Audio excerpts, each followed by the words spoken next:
It's another hot night in Atlanta as the Atlanta Braves try to figure out a way to beat those pesky Washington Nationals.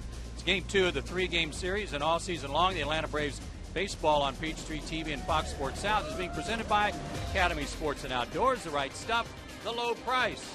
A look at some of the fans down in Scouts Alley getting ready for the second game, as are we. Joe Simpson along with Tom Glavine. Glad you're with us tonight.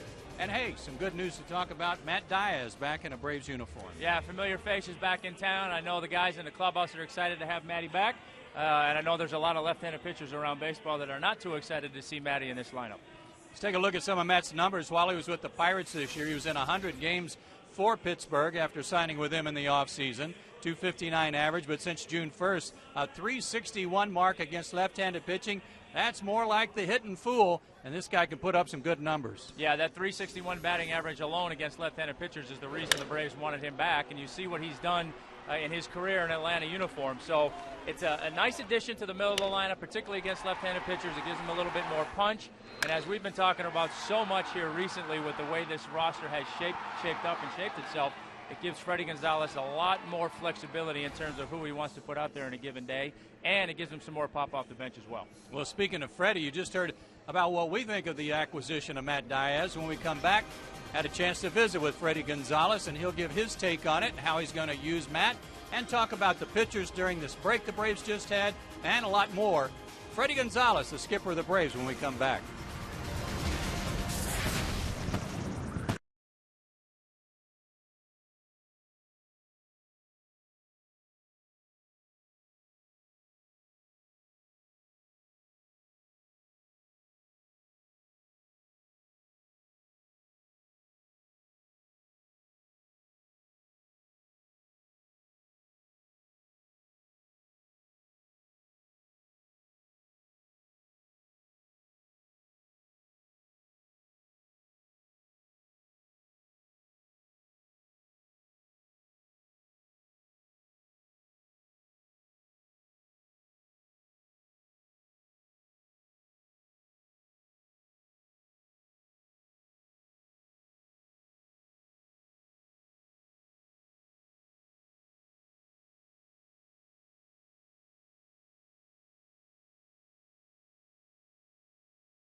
Another hot, muggy night in Atlanta. Game 2 of the 3-game series between the Braves and the Washington Nationals.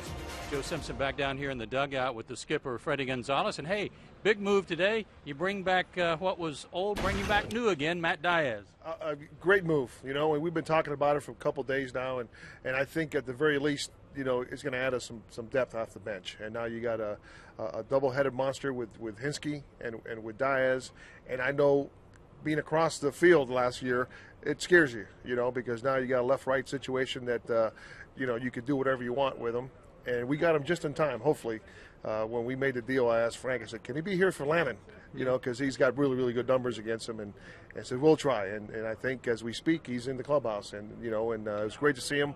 He is great team favorite, you know. Right. I think the Atlanta people here love him. So hopefully, he recharges the batteries here in Atlanta.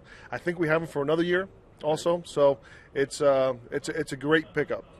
As you mentioned, a good compliment to Eric Hinske. And while he got off to a little bit of a slow start against lefties lately, he's been tearing them up again. He's been tearing them up. So that's what he gets the big bucks for, and hopefully that continues.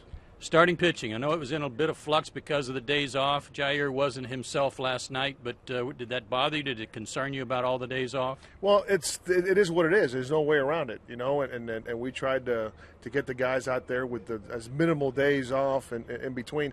I don't think anybody's going to forget how to pitch, you know, whether it's 6 days or 7 days. But it's just one of those things that you get in the flow of every fifth day of pitch, or every fifth, you know, every fourth day, or even in the bullpen you hadn't pitched in 7 days. And but it was just a matter for me is he just left the balls over the plate with JJ. So if you pitch, you win. It doesn't matter you're in the 8 and under team or in the big leagues. And you know, the last couple of days we ran into some pretty good pitching. Capuano in New York and Levon Hernandez, who just frustrates you. You know, and you got to be patient with him. And he gets in a jam and he gets out of it. He wiggles himself out of it. So, you know, hopefully we come out with Derek Lowe today, give us a good outing.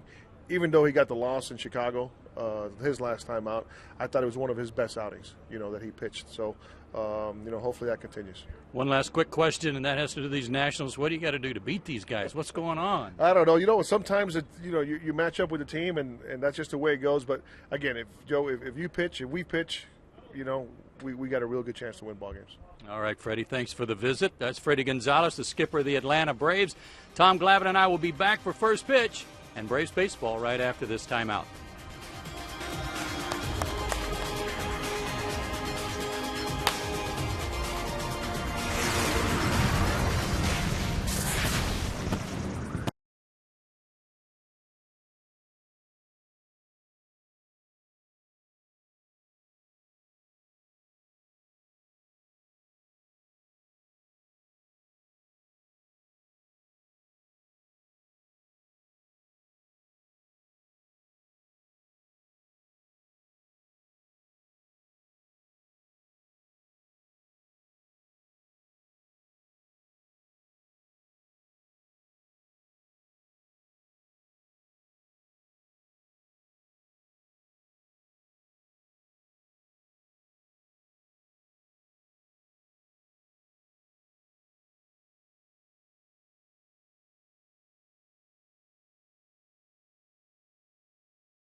Usual number 23 Braves jersey, flew in from Houston where he was with the Pirates, and in right field, ready to go tonight.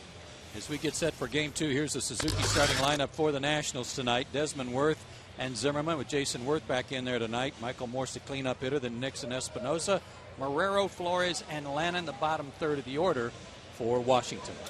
They'll be facing Braves right-hander Derek Lowe tonight, making his 29th start of the year. He's 8-12 on the year. You see his last 4 starts, 2-2 with a 3.38, and as Freddie alluded to, coming off of arguably his best, one of, if not his best start of the year last time out against Chicago. Pitched real well there, so he's going to look to continue to do that tonight. And the first pitch of the game, inside ball one to Ian Desmond, 1 for 5 last night. Derek's made 3 starts against the Nationals this year. He's 1-1, but a very high ERA. The umpires for tonight's game behind the plate is Eric Cooper, good ball and strike man. Mark Carlson at first. Tim Timmons is at second base. And Jeff Kellogg, K-E-double-L-O double good, at third. Tim Timmons, you might remember, the umpire at second is the guy that threw out Carlos Zambrano when the Cubs were in town and prevented that melee from starting after the Braves took exception to Zambrano hitting Chipper. Swing and a miss, strike 2, 2-2. I think one of the things Derek did well his last time out against Chicago was he located his sinker well, and which has been inconsistent for him, but more importantly what it does is it makes his slider that much better. And there's the slider to the hole and through for a base hit for Desmond. He makes a big turn. He gets about halfway to second, but he'll hustle back. And he starts the game off for the Nationals with a base hit.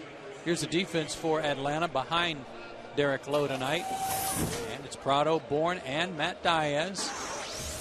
Back in the Braves uni, as we've been talking about. Jones, Gonzalez, Ugla, and Freeman remain the same, as does Brian McCann, the catcher. And Jason Worth, who took a day off yesterday, is back in the lineup. Not anywhere near the numbers he had last year for the Phillies when he became a free agent. But he's doing better lately. And now they got Desmond picked off. Almost like he had gone to sleep over there. Taking a few more throws than they need to. And that'll end right here. Had to get Chipper in there to run him down. Yeah, that's not one you want to draw up for the youngsters at home. You want to try and do that with as fewer throws as possible. But to Desmond's credit, he stayed in there and made the Braves work at it. But he got to be out nonetheless. Oh, he was going on the first move. Yeah, I figured first base runner of the game, second hitter of the game. Maybe Derek wouldn't be paying too much attention to him and try to guess along with him and guess wrong. 1, 3, 4, 1, 6, 2, 5. I'll wait for the official score to read it off. Strike call to Worth, and Desmond needs some oxygen.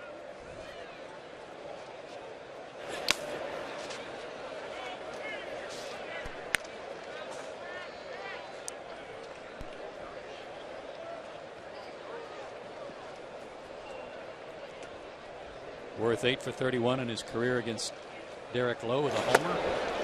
He's hit 3 homers against the Braves this year. 271 average for the season.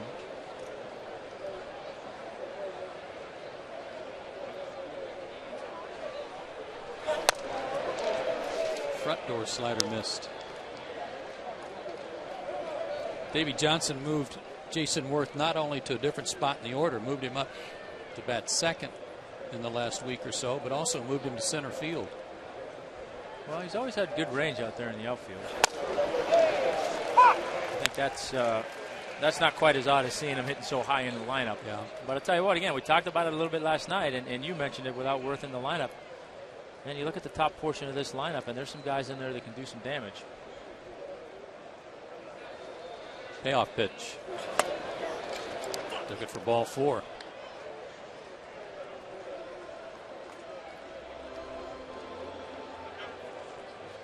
And with Ryan Zimmerman coming to the plate, time for our SunTrust solid performance. Last 15 games against the Braves. Great numbers for Ryan Zimmerman.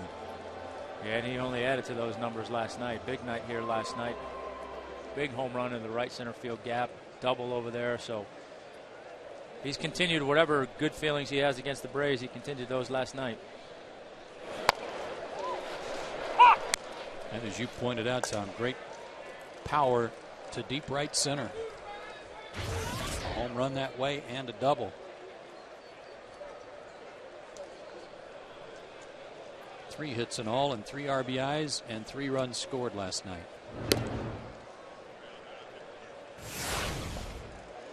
He's the homer. The home run, fastball mistake. But like I was saying last night, I was thinking about it last night on the way home and again today. You just don't see very many right-handers drive the ball into that gap in that portion of the stadium. It seems to be a little bit more prevalent from a left-handed hitter into the opposite gap, but just goes to show you what kind of power this guy has. Out of the University of Virginia.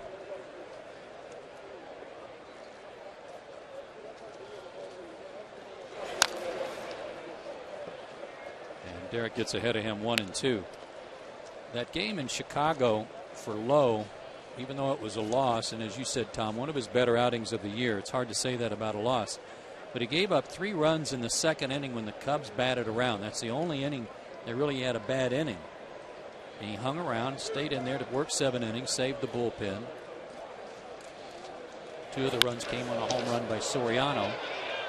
And now a deep drive again to deep center. Run down by Michael Bourne. Nice play. He had Zimmerman shaded into right center, but he tracked it down. And Zimmerman has a long look out there as Bourne robbed him of an extra base hit. Another thing we've been talking so much about lately with the addition of Michael Bourne and Jose Constanza out there in the outfield is their ability to go get mistakes. And from a pitcher standpoint, when you got guys behind you that can go get those balls like that, boy, what a pick-me-up it is. I mean, you know you're going to make some mistakes during the course of the game. And if those guys out there can pick you up a handful of times, that's a big boost and a big commodity to have out there. Saved a run, may have saved a big inning. Here's Michael Morse. He had a big night last night. He had 3 hits, a single, a double, a homer. He drove in 3 and scored twice. And hit as long a home run as you're going to see in this ballpark. Yep.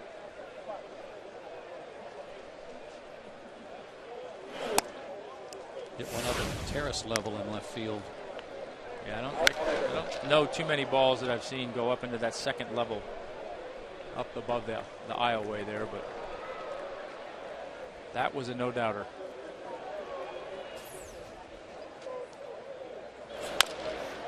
Chops that one to third. Short hop handled by Chipper. Inning over. So Derek Lowe had some good defense turned in behind him, helped himself out with a pickoff attempt, and got Ian Desmond. We go to the bottom of the first scoreless.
Freddie Gonzalez's Suzuki starting lineup tonight with one notable addition.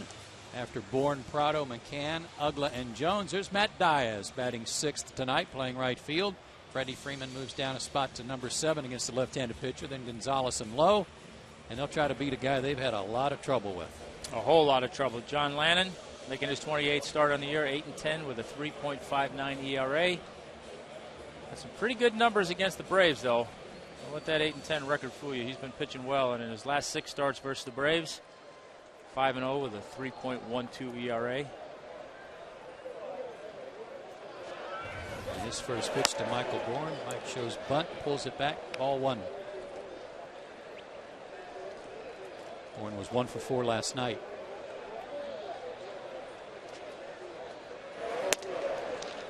Two and 0. Lannon is 26 years old, 6'4", 215 out of Manhasset, New York. Was an 11th round pick in 05 out of Siena College. He's 3 and 0.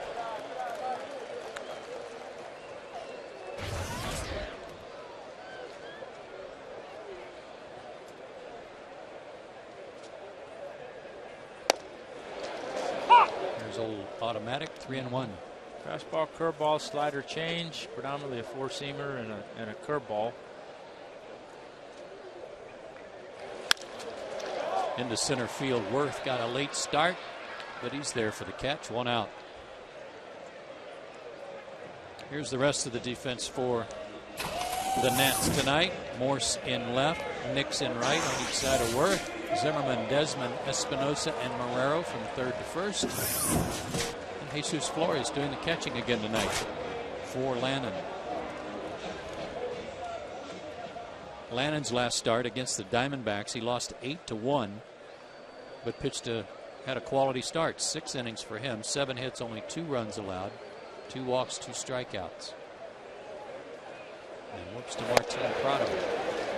He's 6-5 in his last 17 starts, and 4 of the 6 no decisions he's had in that time frame. He's left the game with a lead, so he's been doing some good work.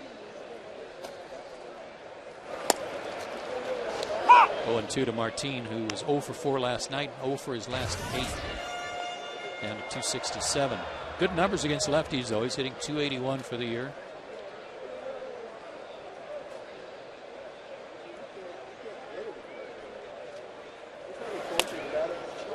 And he strikes him out on a breaking ball.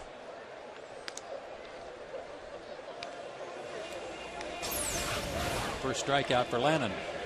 There's that curveball that we talked about. We'll see more and more of that as the game goes on. Throw that hard fastball in. Followed up with that looping curveball. Not quite as looping as Levon's 64-mile-an-hour curveball, but good change of speeds nonetheless.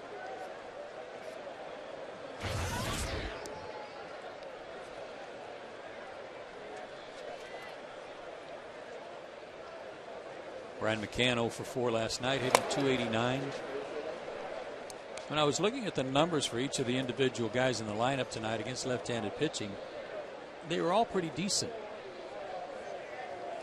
with the exception of Dan Uggla, who was sub 200. But McCann, for example, 273 against left-handed pitching, with 8 of his 22 homers against lefties.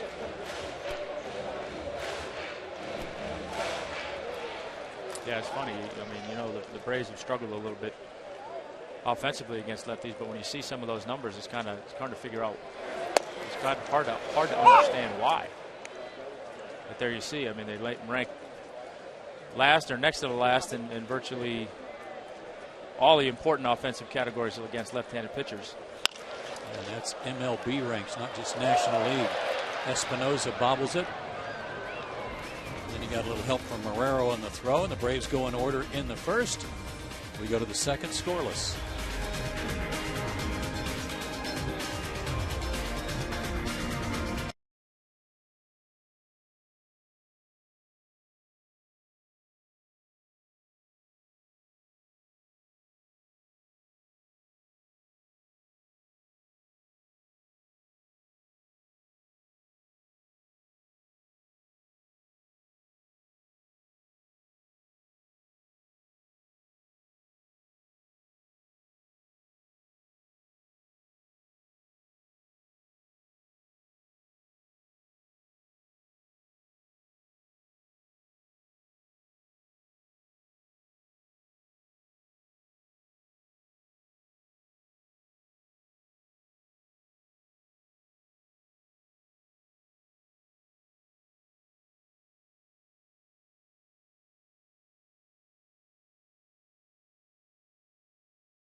second inning. Here's our Powerade Power Rankings. And tonight's subject has to do with the Braves' struggles against the Nationals since October of '09. Braves are 14-21 against the Nationals, have a great record against everybody else, but the Phillies during that same time have beaten up on the Nationals. That's strange, and to add one more to that, the Nationals have posted more wins over Atlanta than any other team since 2000, returning to DC in 2005. So we've talked about it. You can't figure it out sometimes. It's just crazy sometimes how certain teams have your number. Like Freddie said in his interview, it happens. You try not to give into it. You just try and keep it simple and go out there and pitch and play. Lance Nix takes a strike. 2 for 4 with a homer last night himself. And his first hit of the night last night was a double.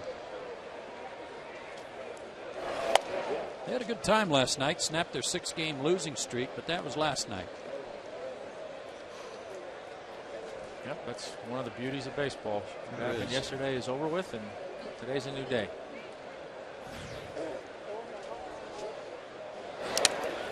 In the dirt, 3-1. Nick's 1 for 6 in his career against Derek. Derek's career numbers against the Nationals: 9-8, 4.04 ERA.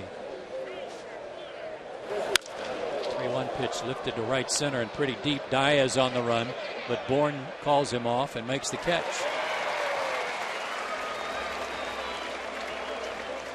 Playing with a new outfielder out there and trying to get used to Michael Bourne, but I would say that he's probably got a little practice with that, playing with Andrew McCutchen. Yeah, I'm sure he does. I'm sure most outfielders are going to yield to their center fielder anyway, but when you got Michael Bourne or McCutchen flanking you in the outfield, then I think more times than not you're probably looking that way right off the bat and saying, pretty good chance this guy's going to get to it before I do.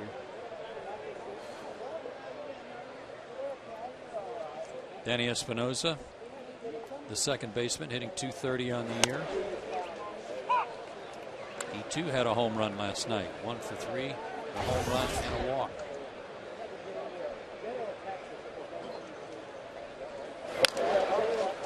Trying to get his hat thrown back into the Rookie of the Year ring. I'm not putting it back in there. He's had a rough month. He's going to have a tremendous September to get back into the chat along with Freddie Freeman or Craig Kimbrel.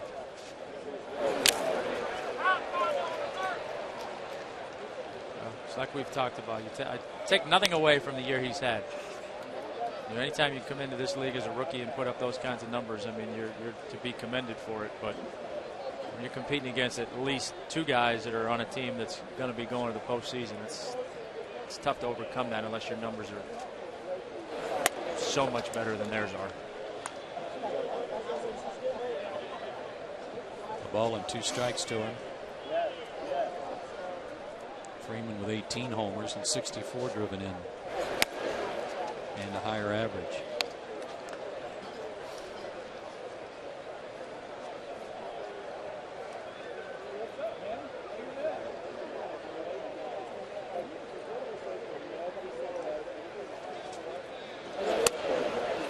And after being ahead 0-2, it's now full 3-2. Chris Marrero just called up from AAA, is on deck. He was 1 for 3 last night. Got him with a 3-2 breaking ball.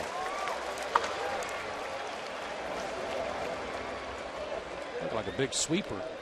Big sweeper. And, he looks like he's having a little bit of trouble reining in his sinker, his movement on the sinker, and getting it in the strike zone. And sometimes you go to another pitch, kind of gets things back on track, and certainly right there, 3-2, the hitter's not looking for that big sweeping curveball or slider, and Derek put it in the zone and got a swing and a miss.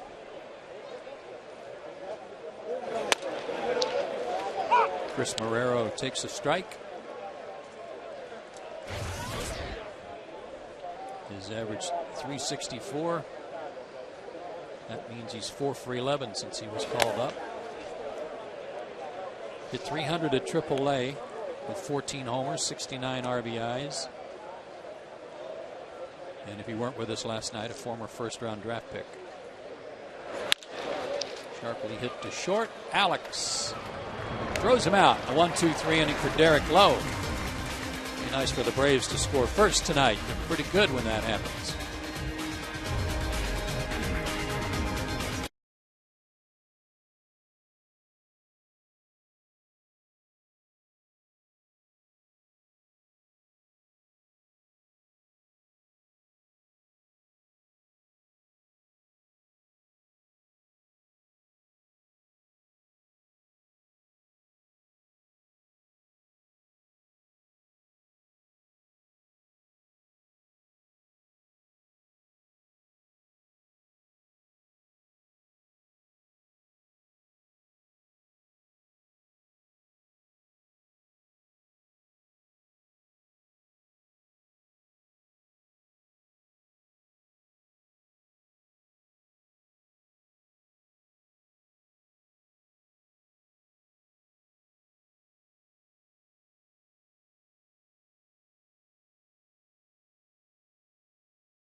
Brought to you by Jameson Inn, ranked #1 in customer satisfaction nationwide for 6 straight years. Experience all the comfort and amenities you expect at an unexpectedly low price. Jameson Inn. Live large, pay less.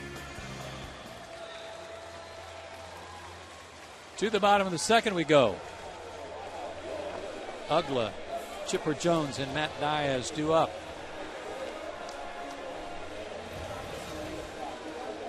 A hot night in Atlanta. Temperature at game time right at 90 degrees. It is going to cool off at some point, right?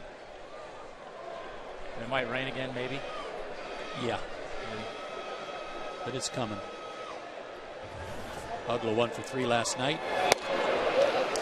Hitting .232, 30 homers, 67 driven in. Good numbers though against Lannon, 8 for 21 with a homer. Sharply hit to short. And this time it's Desmond with the throw, and he gets his man. 1 out. Here's Chipper, who took an 0 for last night, and he's 0 for his last 7. Hitting .263 against lefties.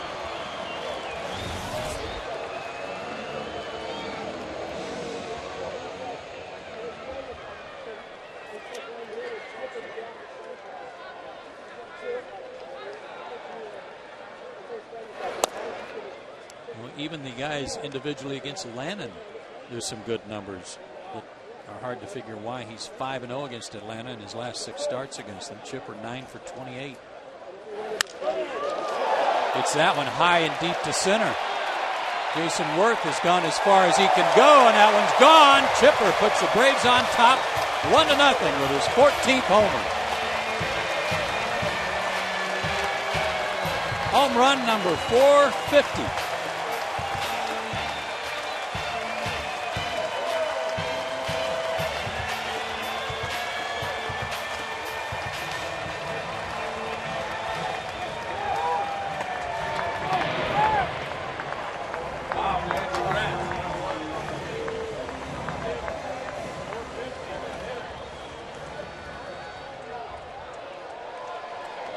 So the Braves do strike first, and they're 56-13 when they score first. And here's Matt Diaz. He's 2 behind Carl Yastrzemski for 33rd on the all-time list. And Matt Diaz slices one foul. He got a good hand. Kind of hidden in the loud roar for Chipper's homer. His numbers for the year, and yes, that's right, he does not have a homer yet.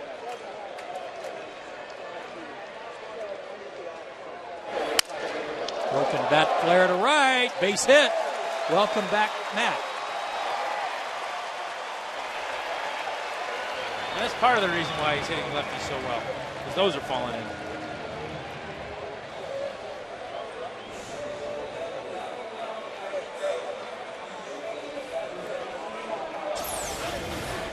Well, Derek Lowe's gotten away with a couple of mistakes in the center field portion of the ballpark that Michael Bourne was able to run down, but Jason Worth wasn't going to run this one down. That ball was hit a long way, almost just to the left of dead center field. And as we've been talking about with Chipper and his hot streak here, boy, he's driving the ball all over the ballpark. Freddie Freeman lays off a breaking ball, 1 for 4 last night. I had a scout tell me tonight that he feels like Chipper could get up on Christmas morning and bat right-handed and get a base hit somewhere. Well, I've always said that about him. He can roll out of bed and get 4 hits. I mean, he's one of those special guys. Freddie slices one foul and out of play to even the count.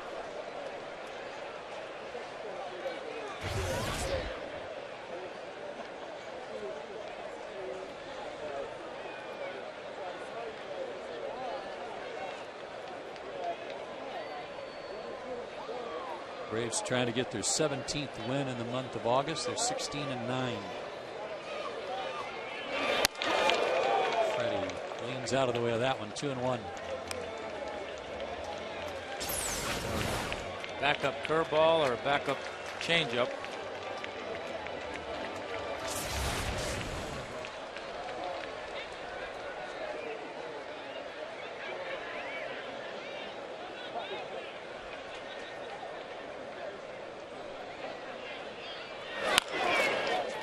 First and a foul ball.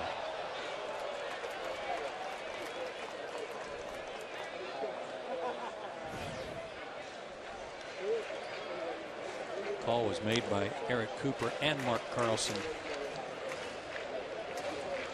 Freddie's numbers against left-handed pitching pretty good too. 255 mark for the year. Yeah, I mean, like I said, the number. You look at the numbers and they're not. Individually, they're not bad. Collectively, they're not great for some reason, but. Slide step hit off of Matt Diaz. That'll be a dead ball. Base hit for Freddie Freeman, and Diaz is out. He hooked that slide step pitch, headed for right field, and Diaz couldn't jump fast enough. Yeah, that ball was hit hard. I mean, there's nothing Matty could do about that. Try as you might to get out of the way, but like I said, that ball was smoked.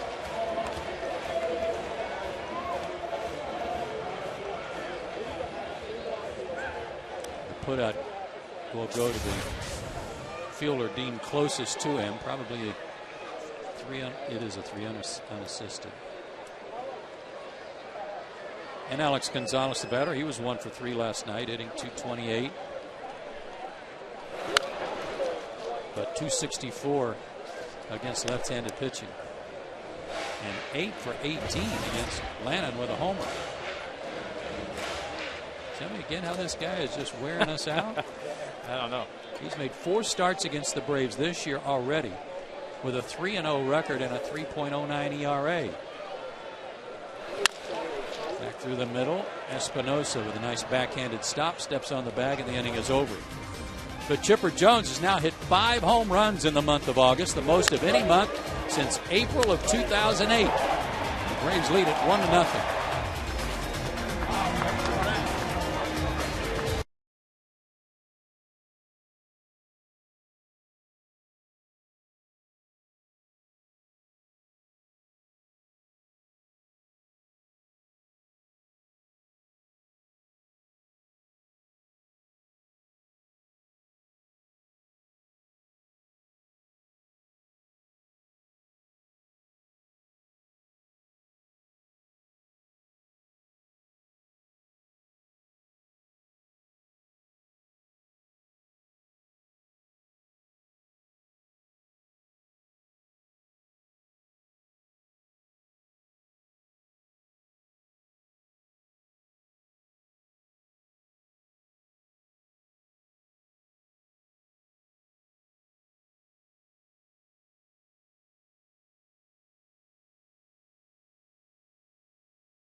Ball is brought to you in part by Academy Sports and Outdoors, by AT&T, by Delta Airlines, and by KFC.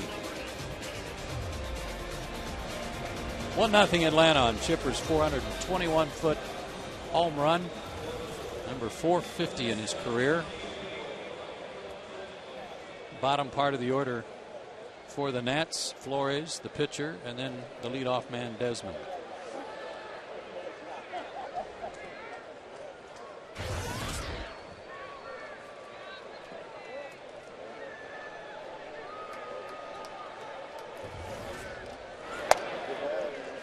Derek Lowe with a little something to work with. Fires a strike to Flores. 0 for 4 last night. He's down to 217.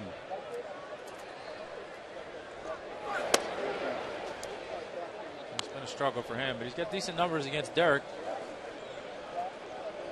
3 for 9, a couple RBIs.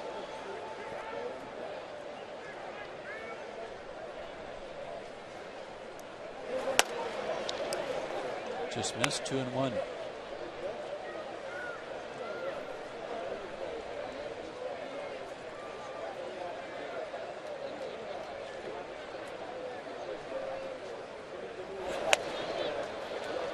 Good sinker there. 2-2. Hard one too at 89. Yeah, he's got good movement on that pitch tonight. It's kind of running, it's sinking, which at times makes it a little bit harder to be consistent with the location, but take movement. Pitcher, you'll take movement anytime you can get it, and you'll try and figure out the location and go with it. It's going to do another full count.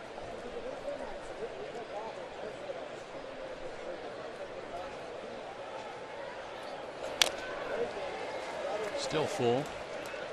That last start against Chicago, in which he hung in there and went 7 innings, fired a season high 119 pitches. Which for 7 innings is a lot, but when you consider the fact that he threw 40 in the second inning, he had a chance to have a real high pitch count and get out of there real quick, but he held the fort together. And he walks the leadoff man in the third. Second walk of the night. And a reminder, ladies, get together with your girlfriends this Friday, September 2nd at Turner Field for Girls Night Out, presented by Wellstar Health System. Get discounted game tickets plus a Girls Night Out t-shirt, a feather boa. I mean, how many of you have got a feather boa? And a pregame patio party and more. Visit Braves.com/girlsnight today. Landon tries to bunt the runner over. All that, and you get to see a baseball game too. I mean, see, I believe most of the women are going to come just for the boa. No, I would say, you know, I'm just sitting here thinking about how colorful that's going to be in the ballpark.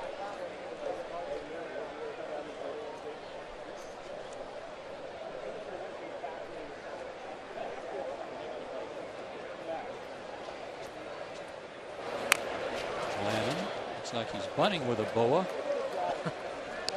Falls behind 0-2. He needs to spend some time with Levon. 3 sacrifices for him. And just 5 for 50 on the year. So he might be bunting again.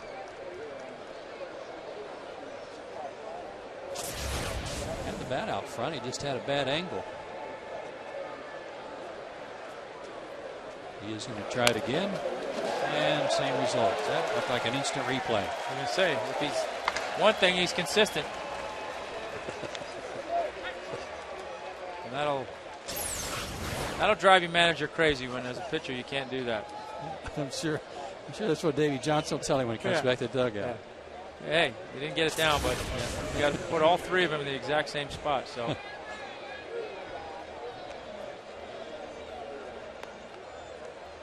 Ian Desmond singled his first time up, and then if you didn't see it, he was picked off first and tagged out on a 1-3-4-1-6-2-5 put out.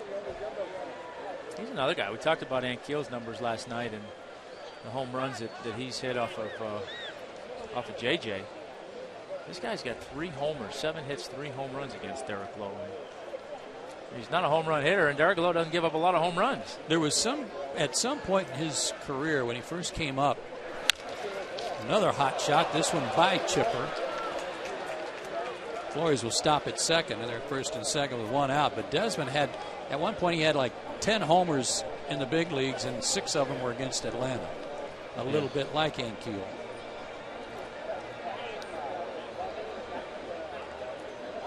Right about now, somewhere on the bench, John Lana's kicking himself for not getting that bunt down. But the meat of their order coming up: Worth, Zimmerman, and Morse.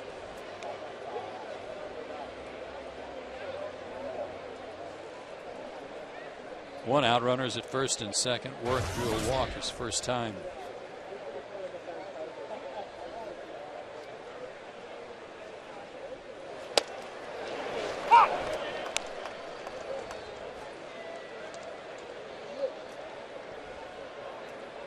Tough guy to double up. He's got good speed, but he has hit into 9 of them this year. 9 double plays.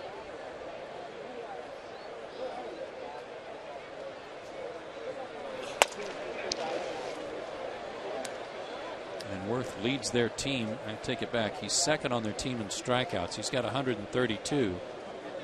And Espinosa has 135.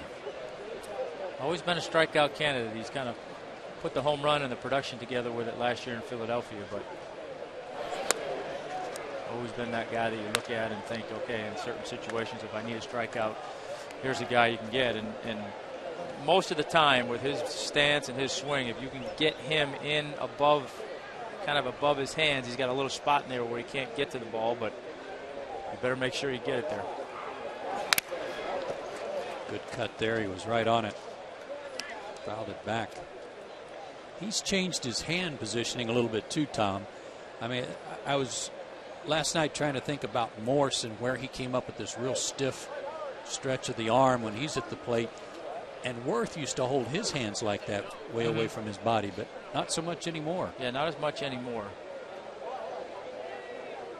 I'm not sure why, you know, why the adjustment. Maybe it is to get to that pitch inside, but good pitch. Front door slider got him looking. Well, he threw him that big sweeping curveball for strike 2 that he had a good hack at, but fouled it off and followed that up with that shorter, more of a cutter type front door slider. And when it follows that big sweeper and starts it at your front hip, boy, it looks like it's going to be a ball. But that one came back and caught the corner of the plate for a big strikeout.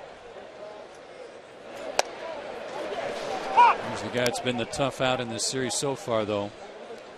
Zimmerman, after his big night last night, robbed of an extra base hit in the first inning when Michael Bourne made a great running catch in deep left center. I think it was that same pitch that he just struck Worth out on that he tried to throw, but it leaked over the plate a little bit, and Zimmerman put a good swing on it. 1-1. Flores at second. He's the catcher. So not blazing speed. And then Desmond, who can run real well, is at first. Chopped into the ground. Chipper had to wait for a better hop, but still gets him. Nice play.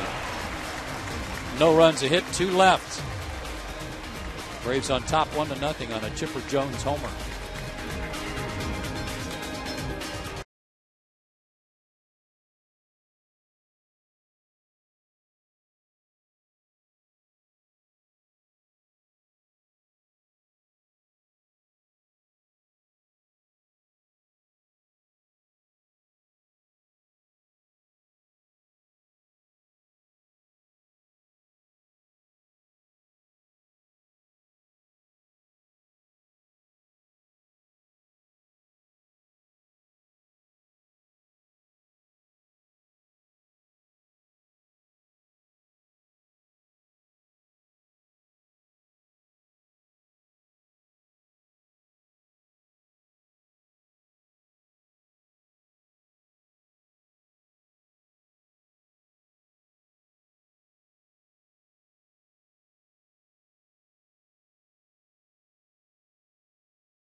of the third and check out our McDonald's fan of the game.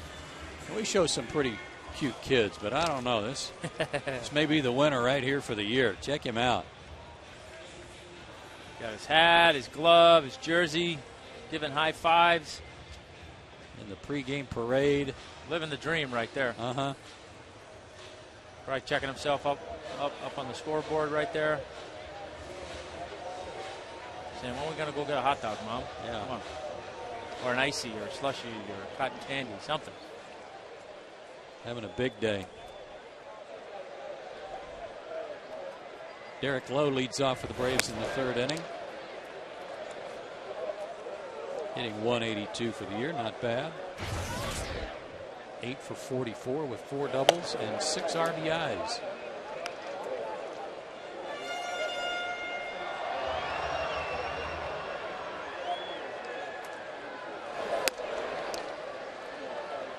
Lannon's been pitching behind in the count so far tonight.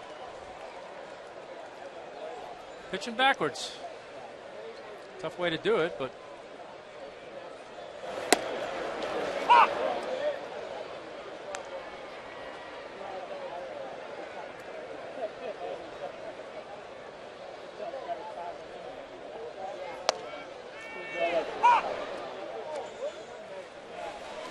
And 3-2. Derek taking all the way. He'll be hacking now.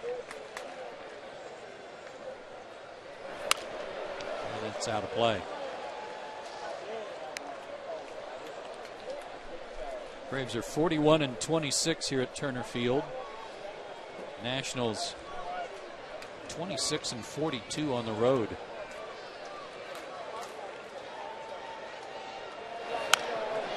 Out of play again.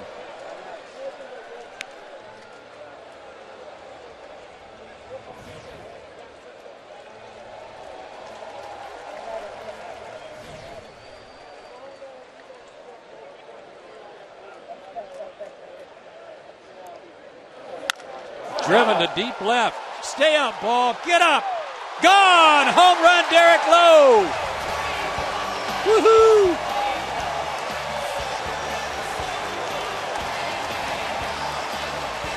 Two to nothing, Atlanta.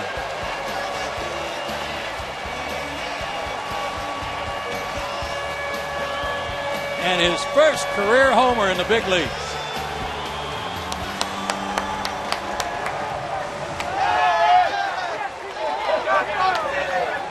I don't know who has more fun with that, the guy that hit it or the guys that are greeting him in the bench. Look at Derek. Are you kidding me?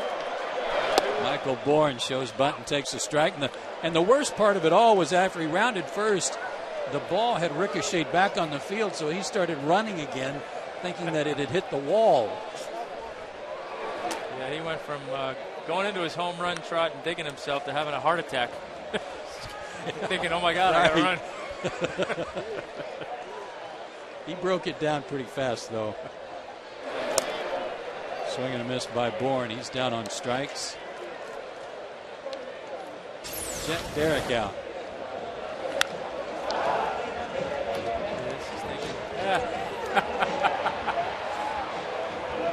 He's like, whoa, whoa. I love it. He was talking to the ball the whole way out. He was.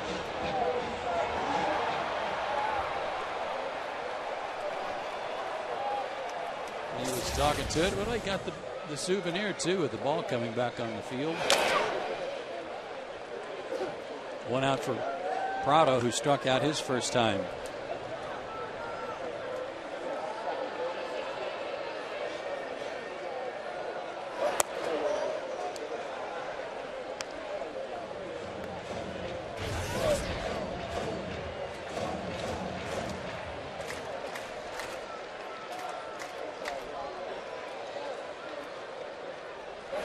Second home run of the night allowed by Lannon in the 15th on the season.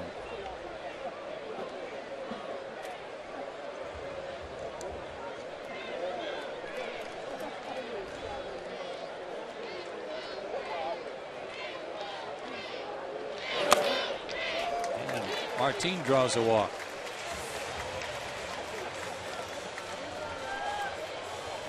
First walk of the night issued by John Lannon, but as we said, he's been pitching behind in the count all night. Yeah, strange sequence in terms of the last couple batters. When you give up a home run to the pitcher, then you come back and throw three of the best pitches you've thrown all night to strike out Michael Bourne, and then you come back to Martini and you don't throw anything anywhere near the plate.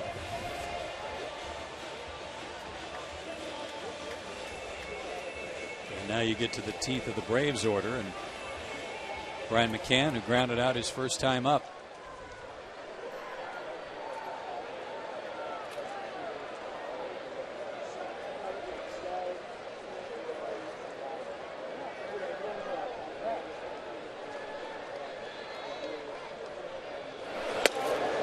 Interesting defensive setup here with Espinosa shortened up for a potential double play ball, but Desmond is not. Desmond's still back out on the cut of the grass.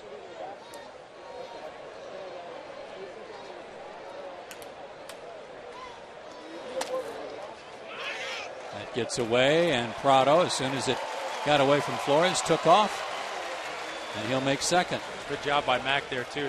He saw right away the ball was getting by Flores and kind of waved to Martini to keep going.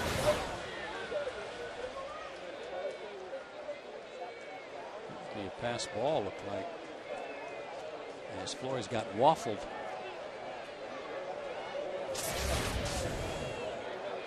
One and one to Bryan.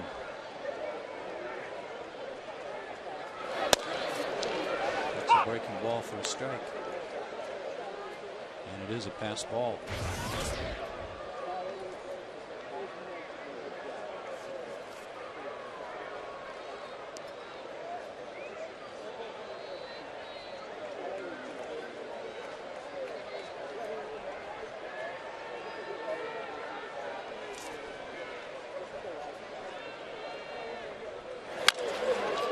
Fastball chopped back to the mound.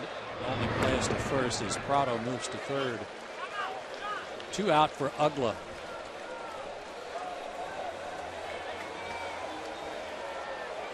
Dan grounded out his first time up. The team next into Turner Field, the Los Angeles Dodgers, played a day game today to wrap up their series with San Diego. They beat them 4-2.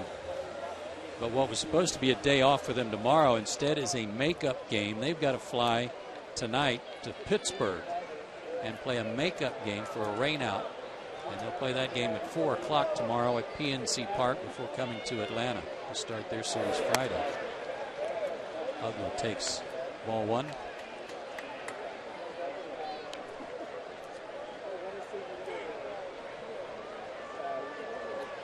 Well, I'm sure the Braves don't feel too sorry for him.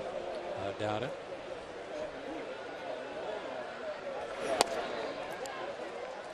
And he's 2-0 to Ugla.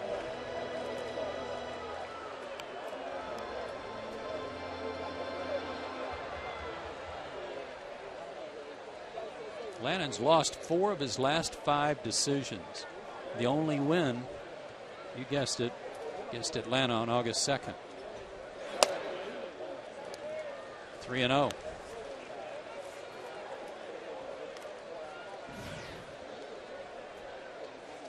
See if Dan gets a green light here. With Chipper on deck. He is swinging, and Desmond from the outfield grass. Low throw. Marrero dug it out, but Dan beat it out. And gets Prado in. 3-0 on the good hustle by Dan Ugla.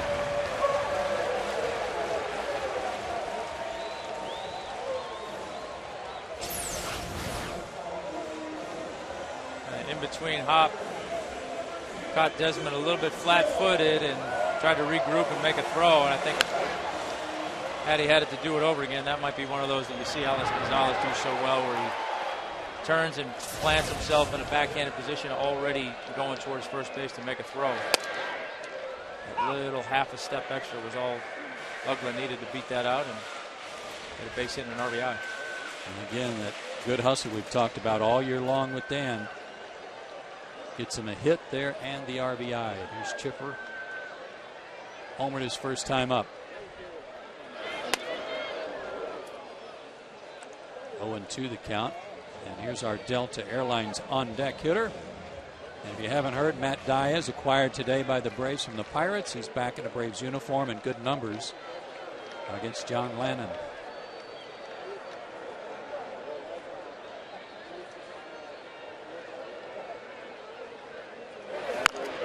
Little tapper, tough play. Lannon, bare hands, throws low. Marrero blocks it but can't hang on.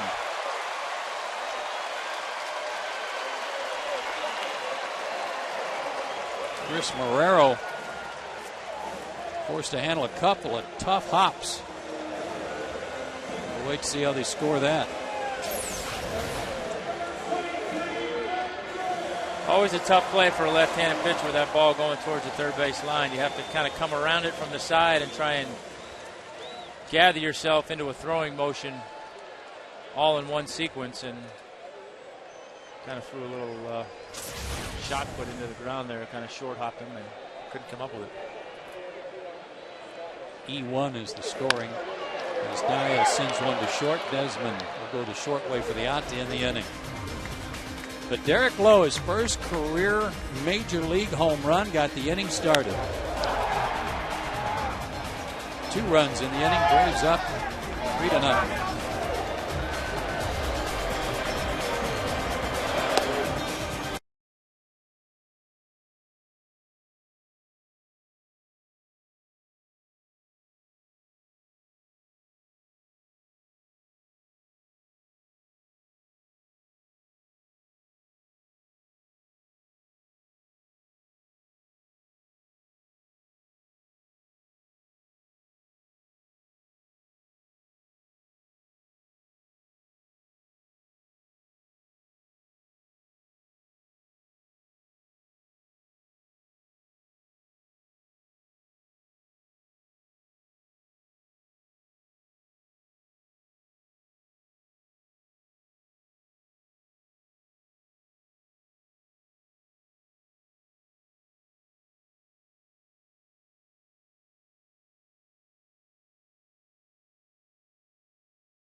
Game summary.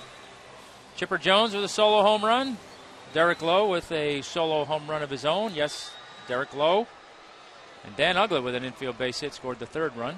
Give the Braves a 3-0 lead, and that's where we go into the top of the 4th inning. And he'll face Michael Morse to lead off the inning with that 3-run lead. Morse grounded to Chipper his first time up.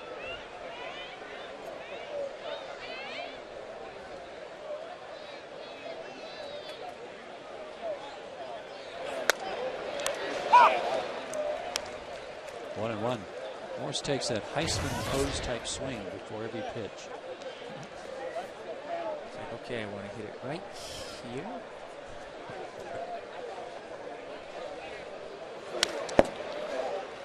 It's a long swing, but man, is it a powerful one. Yeah, when it connects, it goes a long way.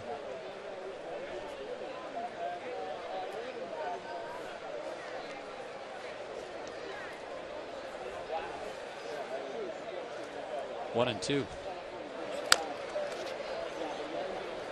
Still 1-2.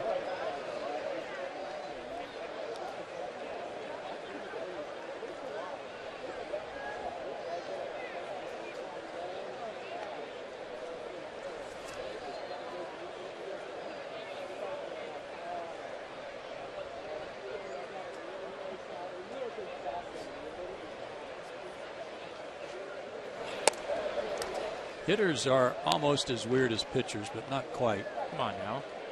But when you've got to do that before every pitch as kind of a reminder or for a good luck charm or something, I think it's got to be a good luck charm. I'm not sure what it would remind him of.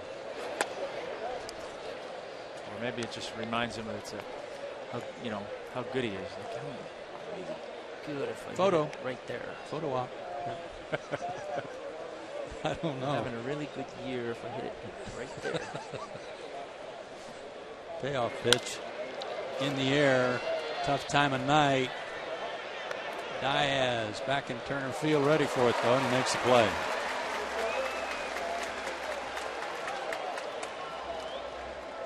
And with one out, and Lance Nix coming to the plate. A reminder that Delta Airlines is a proud sponsor of the Atlanta Braves.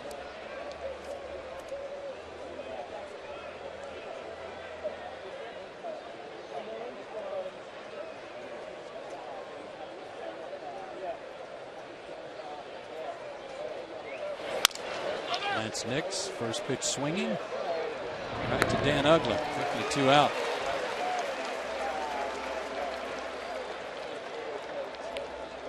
This is when you'd like to see Derek get on a nice roll with his 3-run lead. Absolutely, and 2 quick outs following the 2-run inning, and him hitting a home run. It's a tough thing for a pitcher to do when you hit a home run like that, and you get that adrenaline going and the excitement, and particularly for Derek, his first one, is to kind of channel all that back out and go back out there and focus on making pitches. But 2 quick outs here to start the 4th inning, so nice to get this one, have that quick shutdown inning, and get the offense back to work. I know you hit 1, but did you hit more than 1? No, I only needed to hit 1. I mean, once you've done it once, why do you need to keep doing it? I see. Did you hit it at the old ballpark? Hit it at the old ballpark, left center field. John Smiley, not that I remember any of it, but off a lefty. Off a lefty, believe it. Wow. Ambushed him, first pitch. Man. Kind of did the same thing as Derek. I was in an all-out sprint. I didn't think I was. If I ever went deep, I didn't think I was going opposite field in the other gap. But yeah, it kept going. But came close a couple other times. Hit the top of the wall a couple other times. But off the end of the bat, Alex charges and gets his man. And that's 5 in a row, set down by the home run man.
The 4th inning, you know about their lead in the wild card, but did you know that it's a different team that's now in 2nd place? Braves have 28 games left, half at home, half on the road, 9 against 500 or better teams, but the St. Louis Cardinals have climbed over the Giants. They're now 8.5 back in the wild card. They've got 27 left, 12 against 500 or better teams, and the Giants 9 back. Giants did win today. They shut out the Cubs 4-0 to salvage 1 game of that series. Giants are sinking and cleaning house. Boy, big time. Have been a fly on the wall to see what transpired, and Tejada and Rowan being let go. So There were some ugly stories coming out of San Francisco about both those guys. As Freeman swings and misses, 0-2. Well, what a difference a year makes. Yeah. Tough to repeat, isn't it? Yes, it is. You're not sneaking up on anybody anymore.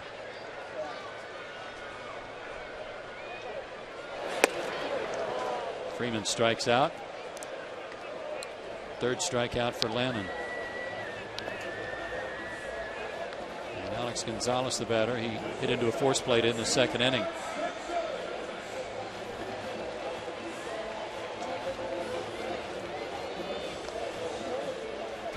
Peter Moylan pitched today, his first back-to-back outings, and did a good job. 1 inning, 1 walk, zeros across otherwise. His total so far in his rehab appearances, 6 innings, 2 hits, no runs. He's walked a few guys. He's walked 5, but he struck out 7. As Alex sends that one foul. And he is due back Monday, the 5th of September.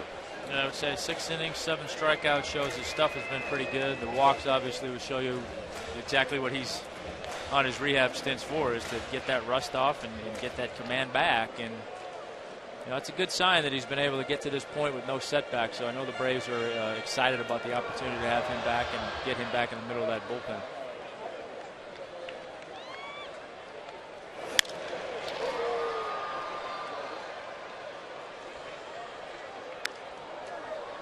Long drive foul by Gonzalez. 1-2 the count.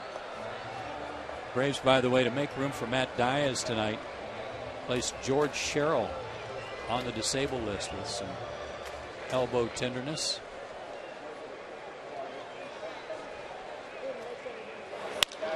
Hard hit up the middle. Nice glove work by Desmond. And a better throw. 2 out. Time for our Zaxby's indescribably good play. How about this hole at bat for Derek Lowe? Ball 1, ball 2, and ball 3.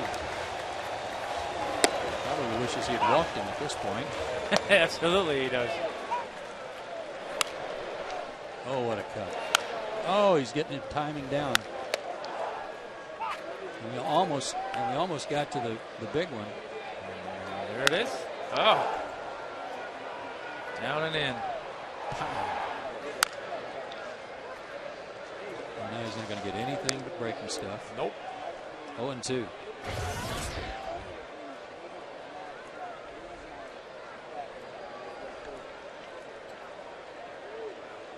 Push him over the Mendoza line, too, with that. How about that? And his 7th RBI of the year.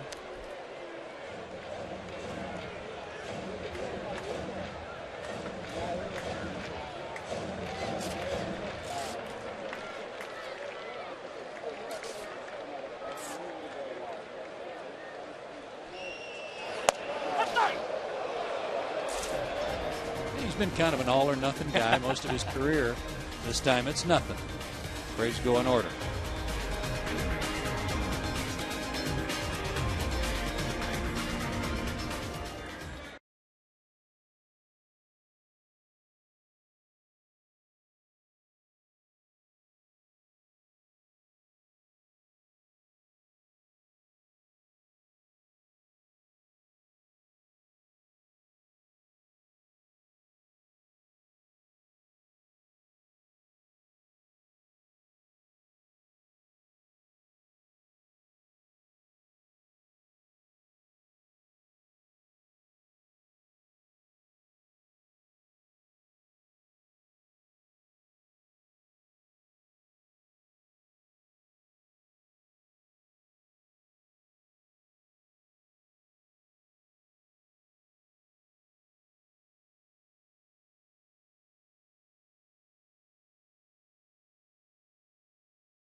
As we go to the top of the 5th inning, and a reminder that all season long, Atlanta Braves baseball on Peachtree TV and Fox Sports South is being presented by Academy Sports and Outdoors. The right stuff, low price.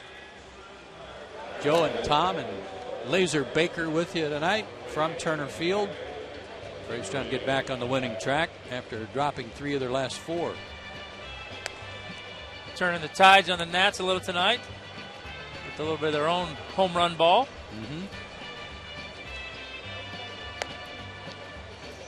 While Derek continues his warm-up tosses here to start the 5th. How about our Home Depot know-how question of the game? Tonight it comes from Gary Horton of Decatur, Georgia, who wants to know, with respect to Matt Diaz, he was traded for a player to be named later. How's that work, and when is that player chosen? Well, first part first, how does it work? Typically it's the teams will discuss a pool of players. There'll be a pool of players set aside for the Pirates in this case to choose from. And what it does, and particularly in a case like this, as it was explained to me, where this deal happens so fast, the Pirates may not know who they want. They may not have had an opportunity to scout particular guys. So you take a pool of players, you say, okay, here's the guys you can pick from, and now that gives the Pirates some time to do some homework on these guys. And that guy could be picked tomorrow, next week, or it could be sometime this winter. There's no time frame on it in those terms. There might be somebody that, 1 or 2 guys that they're interested in that they might want to go see play instruction league or win a ball or something like that. So that deal, as they say, could be consummated at any time between now and the start of next season. Yeah, it makes sense, especially the part as Marrero takes a strike. 2-1. Makes a lot of sense if it happened quickly that there may be a couple of guys in that pool the Pirates haven't had a chance to go see in the Braves minor leagues. Right, or they could have, they might have 2 guys that they like, not 100% sure which one they'd rather have, so this could buy them a little bit more time to do a little bit more homework and decide if there's one guy that's a better fit for them than another. 2-2. Got him looking. Good pitch. 6 in a row set down by Derek Lowe, and his 4th strikeout.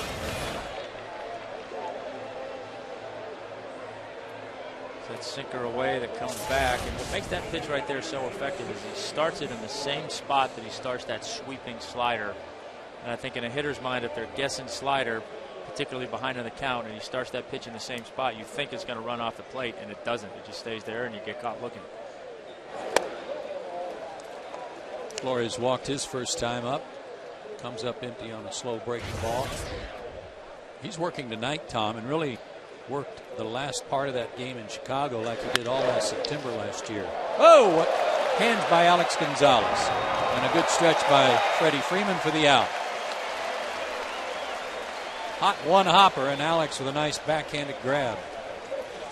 Well, I've seen him do it all year long. Those soft hands. Plays that hop beautifully.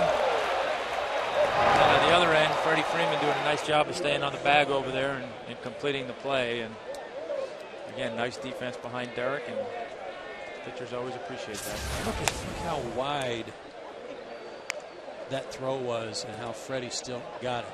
Great footwork, great stretch, but that had to be 7-8 feet wide of the bag at least. Well, that's why as a youngster, if you're going to play first base, you see these guys at the big league level do it. They have both feet on the bag, so if the throw goes in a certain direction, they can move accordingly. Slow roller to second.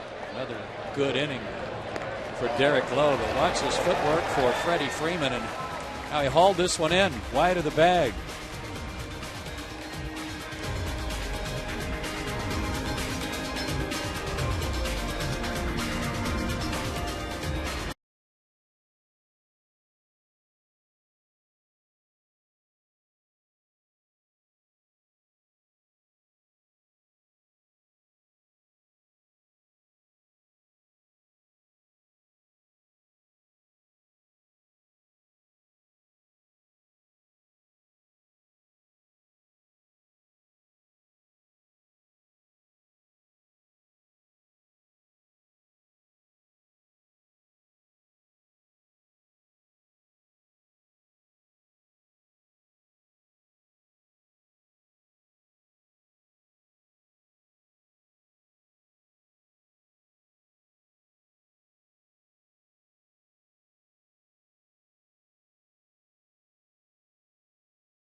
hit a homer and got some good defensive help tonight all around the diamond.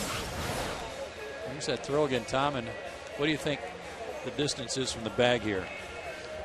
Ooh, that's got to be 6 feet, huh? Oh, at least. At least? Yeah. And think about if you give Freddie a chance to stretch to the other side of the bag, how much room the infielders have there to throw the ball in, knowing he's going to get it. Well, Laser Baker said it was 7 feet and 3/4 inches. Thanks. 3 1/4 inches, sorry. Thanks, Laser. That's closing in on a 15-foot wide swath. Right. It's a lot of space.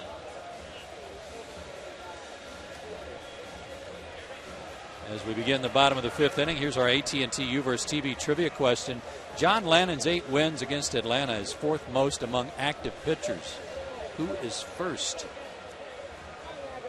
Who has the most wins against the Braves among active pitchers, and that's in either league? As Michael Bourne leads off the 5th. Michael is flat out and struck out.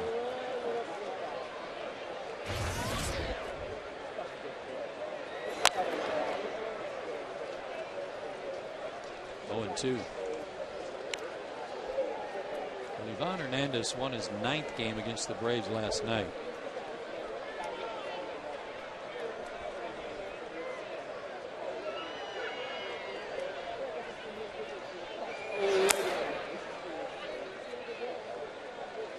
Roy Oswalt was a guy that always had some trouble against the Braves, wasn't it? He never really. I think he might be closing in on it. Dominated. Maybe another guy on that team. Another left-hander on that staff. Maybe Hamels.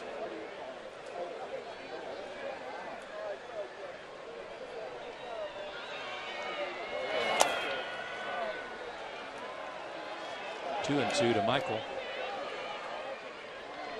1 for 6 in the series.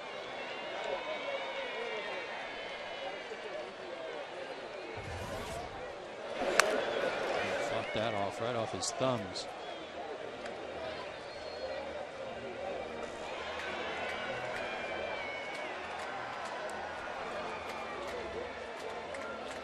Well, Tim Wakefield won like 7 games in the World Series that year, or the NLCS, didn't he?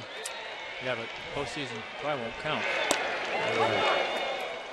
No argument for Michael on that breaking ball. He's down on strikes for the 2nd time, and that's 5 for Lannon. And he struck out 3 of the last 4. Yeah, Michael's got to be thinking, I want to see some of those pitches you threw to Derek Lowe. He's throwing him some nasty ones his last 2 at bats. Yep. Martin Prado has struck out, walked, and scored a run.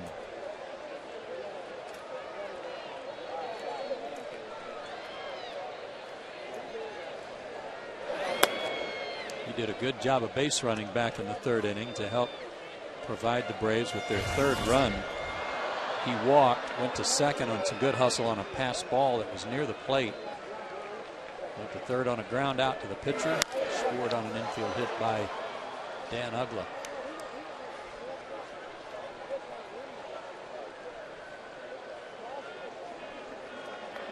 A ball and a strike.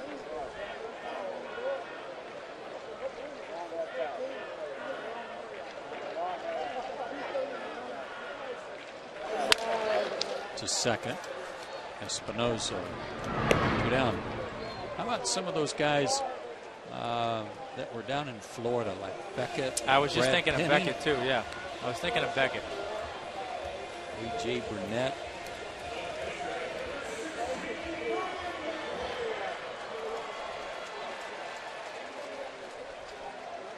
Brian McCann has grounded out twice, 0 for 2. Pops that up. Might stay in play. Zimmerman has a look, but it goes into the seats. 0-1.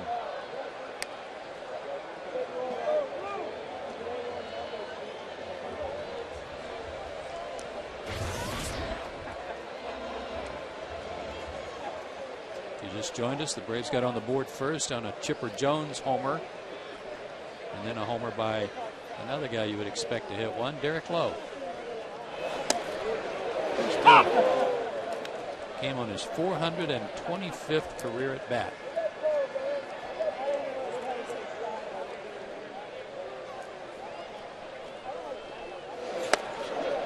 Down goes McCann. 6 strikeouts for Atlanta. He's beginning to find the mark. We played 5. Atlanta up 3-0.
In part by Blimpie, by the Home Depot, by SunTrust, and by Hyundai.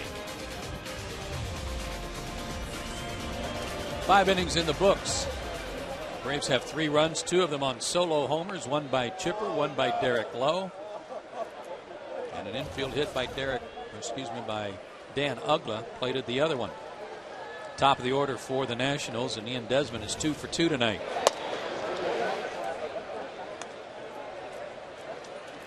Derek Lowe has set down 8 in a row.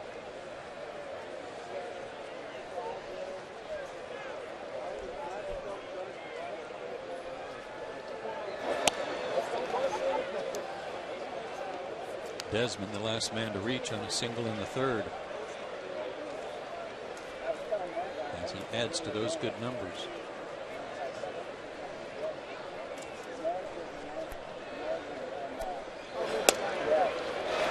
And 1.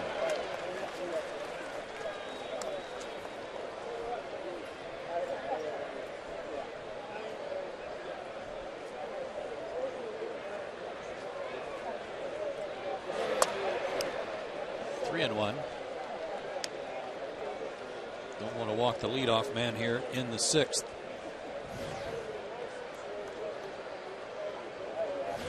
Jason Worth has walked and struck out.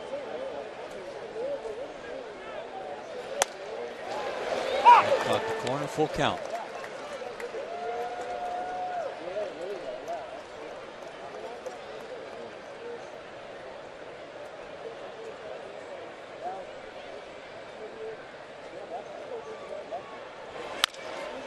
Two hopper to short. Perfect throw from Gonzalez. 1 out.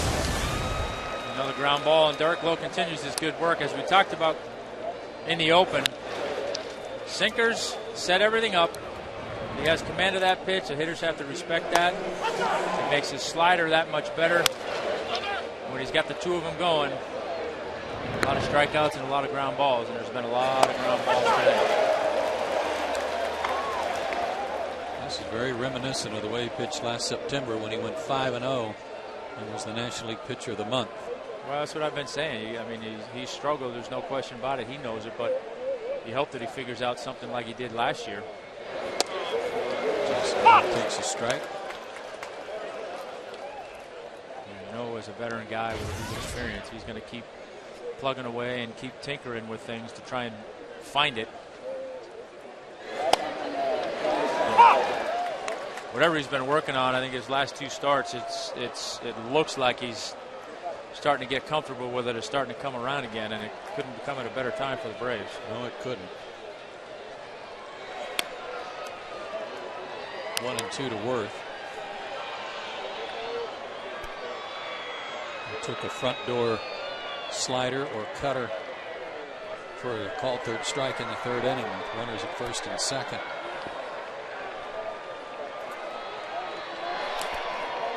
Two and two.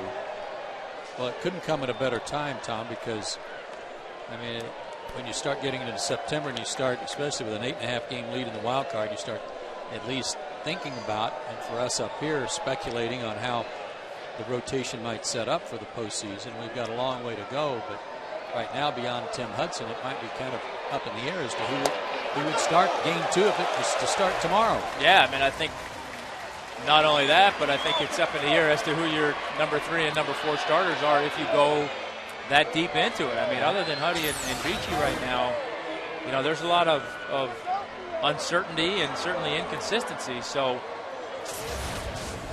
with time left, yeah, you're absolutely right. You start playing that speculation game. I mean, it gets there all the time now that, hey, what if the playoffs started today? What would it be? Well, that could change, and it will change 3 weeks from now, and Derek Lowe's trying to make that change. Yes, he is. Good pitch to Worth for the strikeout. Gets ahead of Zimmerman, 0-1. 10 in a row he is set down.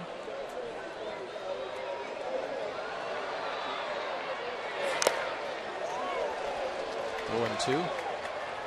Saw Tommy Hansen in your picture in the dugout minutes ago. He's working real hard on his weight and weight conditioning and exercises for his shoulder to get to a point where he can start playing catch again and hopefully pitch again within the next week or so.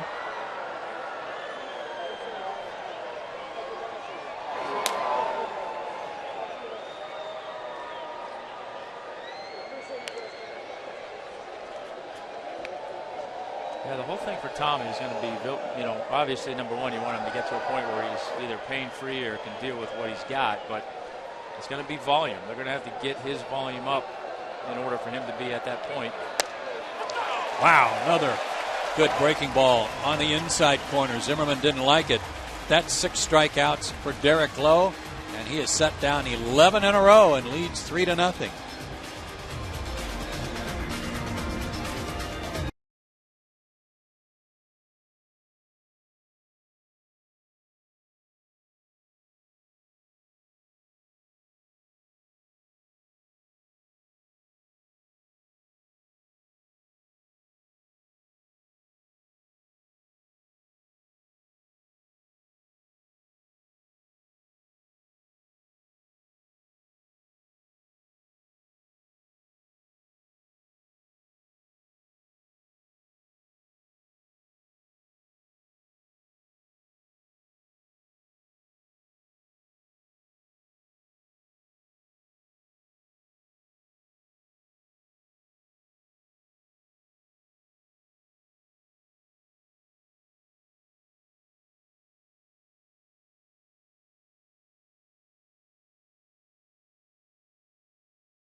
Atlanta, Georgia being honored here at the ballpark in the middle of the 6th inning. Fans on their feet. Washington Nationals stopping their pre-inning warm-up to honor him as well. Braves up 3-0. Here's our Jameson Inn upcoming schedule, the final game of this 3-game series, and a good pitching matchup. Yeah, real good pitching matchup. Huddy, we all know what he's been doing, but Chin-Ming Wong has been throwing the ball real well, and you know, talking to some of their TV guys about him, a lot of ground balls, a lot of sinkers right now, and boy, oh boy, I tell you what, you got to give him some credit. He's been out for a long time with that shoulder surgery and really worked hard to get back. And you know, anytime a guy's got to work that hard to get back, and they can do it, good for them. Dan Uggla stands in and takes ball one. He's 1 for 2 tonight. Had an infield hit and drove in a run in the third. Hit a ground ball to deep short, and his hustle beat the throw to the first and allowed Prado to score. Desmond's throw from the grass was a little short.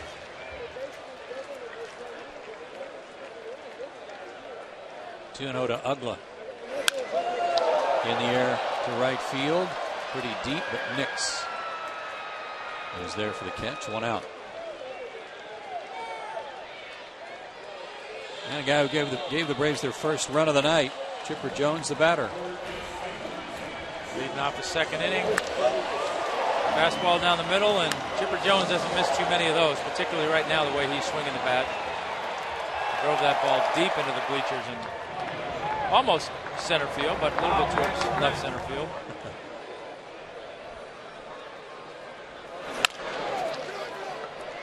Between hop handled by Marrero there. That was a bit of a funny swing from Chipper. 2 down. All right, we told you girls about Girls Night Out.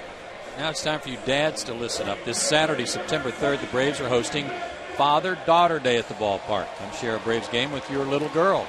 Each package comes with a discounted ticket, Father-Daughter Day t-shirts, and a pregame parade. For tickets, visit Braves.com/fatherdaughter.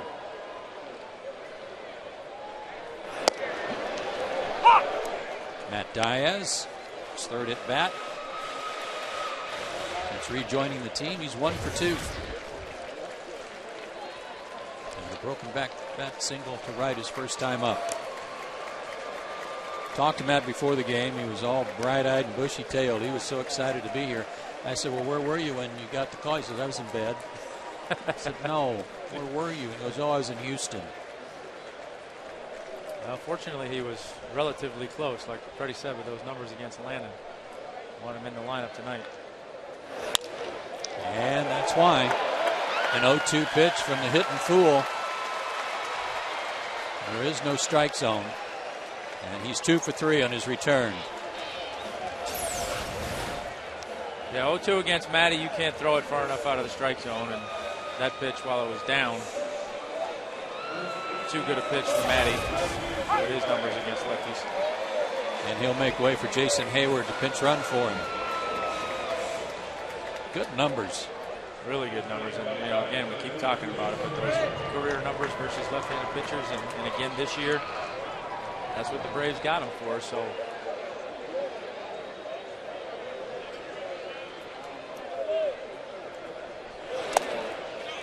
that base hit snapped a string of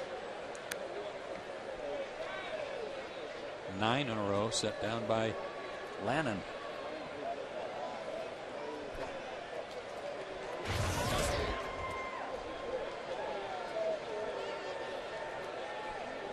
Freeman tonight 1 for 2. And a base hit back in the second inning. One other note on Matt Diaz with respect to that graphic we showed you on his numbers with the Braves. He's also 4th on Atlanta's all-time pinch hit list. 4th. Really? 39 pinch hits.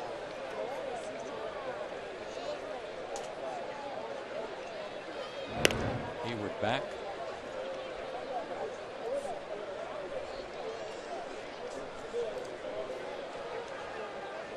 So welcome back, Matt Diaz.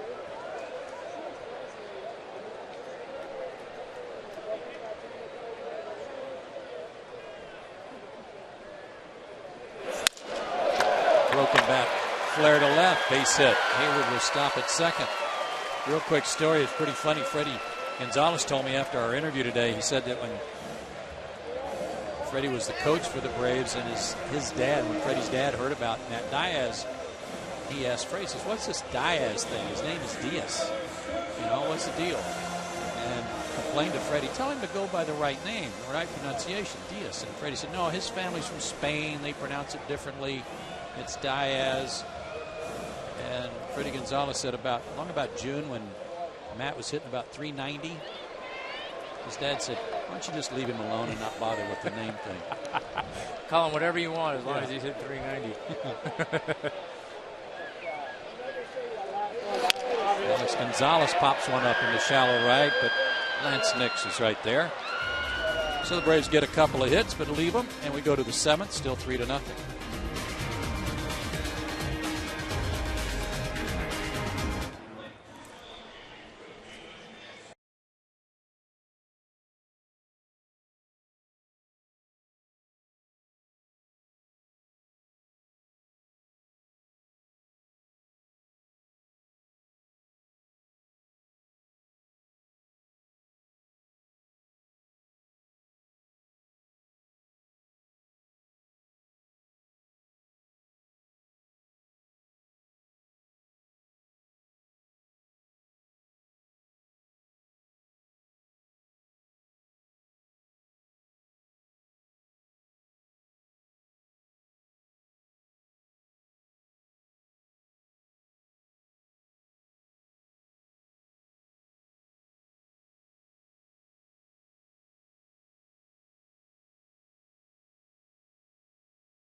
Brought to you in part by Ford, by Checkers, by Academy Sports and Outdoors, and by Georgia Power.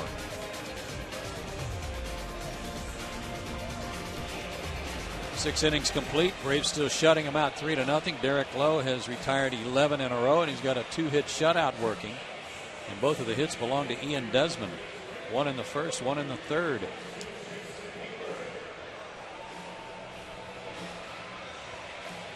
Nice to see all those groundouts, too.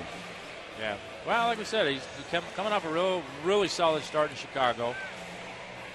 One of 3 times this year he's gone into the 7th inning, and now here he is in back-to-back starts going into the 7th inning again. So, as we've been talking, it seems like he's starting to figure some things out a little bit, get a little bit more comfortable out there, and ultimately a little bit more confident. And I don't care what stage of your career you're in, whether you're a rookie or a 15-year veteran, when your confidence starts to go a little bit, it's tough to make pitches, and I think he's starting to get that feel back a little bit. Had a little issue with the second base bag, getting it anchored out there, but now they're ready to go. And Jason Hayward stays in the game to play right field. And Michael Morse will lead off for the Nats.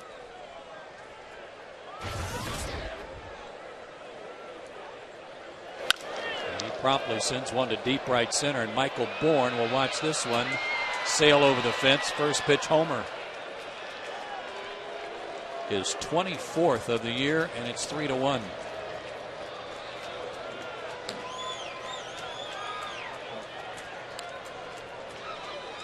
That fooled me. I didn't think he hit that ball that good, but just goes to show you how strong he is. And having his streak ended at 11 straight retired, Freddie Gonzalez is going to go to his well-rested bullpen here in the 7th. Derek Lowe, an outstanding outing tonight, marred only by that home run. And not only did he pitch a great game, he hit a home run, his first of his career. We'll be right back.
1 lead. He's thrown a 3-hitter and hit a home run. And time now for our AT call to the bullpen. And it is a well-rested bullpen. And that includes Eric O'Flaherty, who has not pitched since the 25th of August. 64th game of the year for Eric. 1-4. Great ERA. And this is kind of the familiar script. O'Flaherty, Venters, Kimbrel. When you can follow that order, Braves are extremely successful.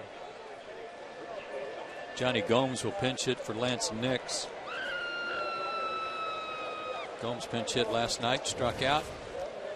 That made him 0 for 22 as a pinch hitter.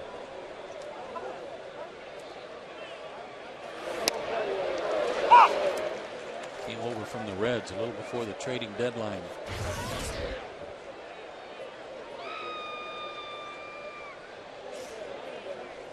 Good pop, free swinger.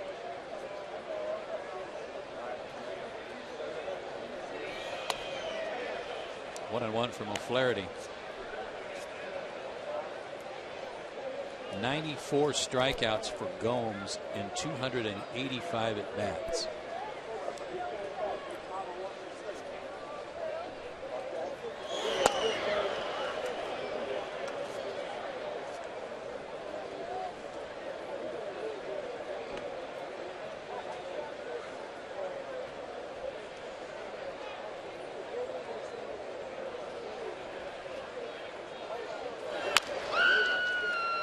Foul, count 2-2.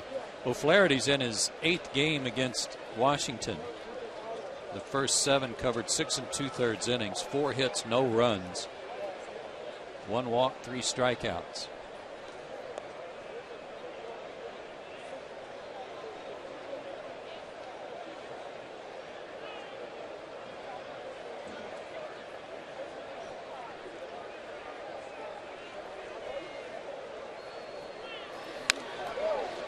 Still 2-2.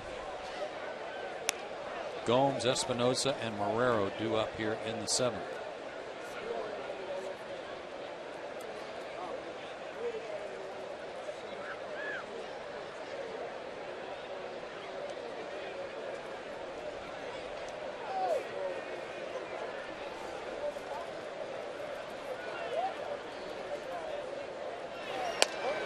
Just missed. O'Flaherty was walking off the mound, thought he had the strikeout. He's trying to sell it. Good pitch, tough pitch to lay off.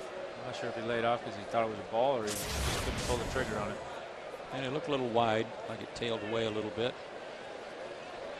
Payoff. Out of play.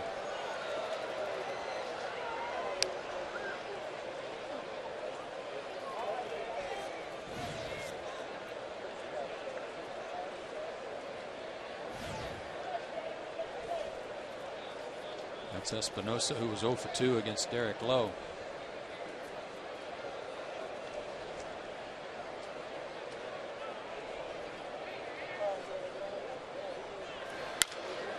To third, but that's foul.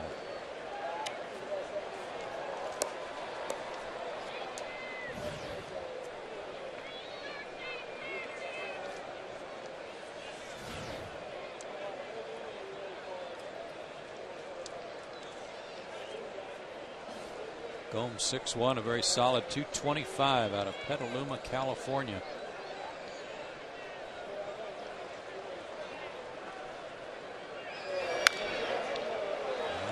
Putting up a good battle here. A 9-pitch at bat so far. Making Eric work. He's already wasted a couple of solid 2-strike pitches.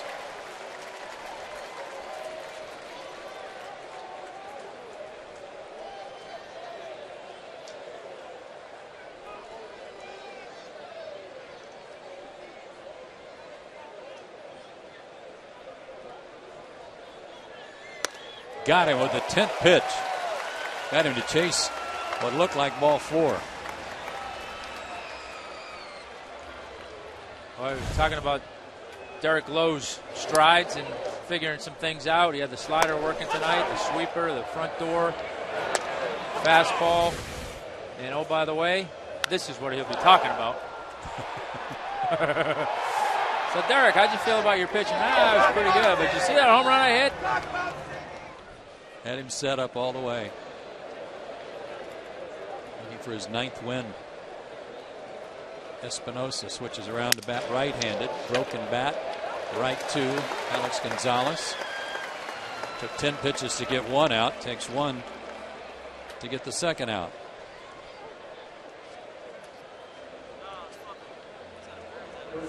And Chris Marrero, the batter, 0 for 2 tonight.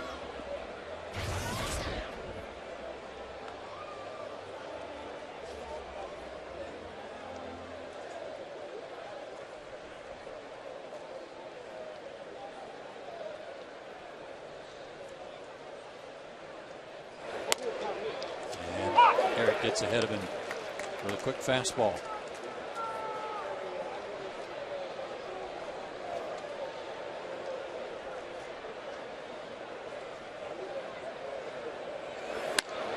Flaherty adding to his major league lead in ERA among relievers. Started tonight at 1.23.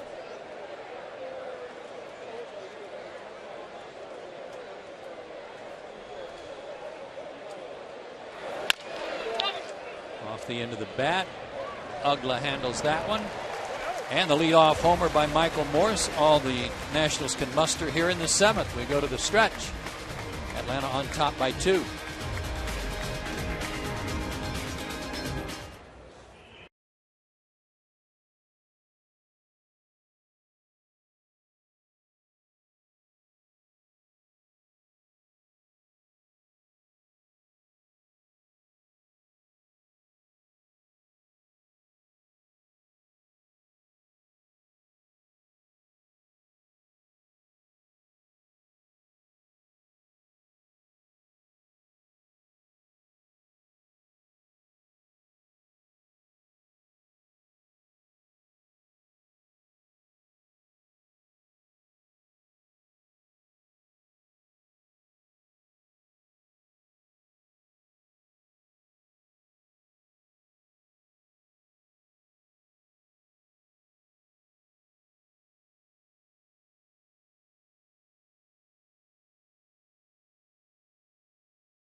Seventh inning, 3-1 Braves leading, and here's our Academy Sports and Outdoors game summary. Much better tonight. We had to throw in one guy with a red hat on because he spoiled the night and hit a home run last inning, but other than that, all A's, led by Chipper Jones' solo home run in the 2nd inning, 450th of his career. And again, another good sign of how Chipper's been swinging the bat. Drove that ball deep into the bleachers in left center field. Gave the Braves a 1-0 lead at the time. There I see how Chipper ranks up all time. 34th on the list, 2 behind Yaz. Closing in on Canseco and Dave Winfield, so slowly climbing up that all-time list. He said he's going to play next year. He's hit 14 homers this year. No reason to think he can't climb into the top 30 by the end of next season. As Jose Constanza steps into pitch hit for Eric O'Flaherty. O'Flaherty worked an inning, zeros across with a strikeout.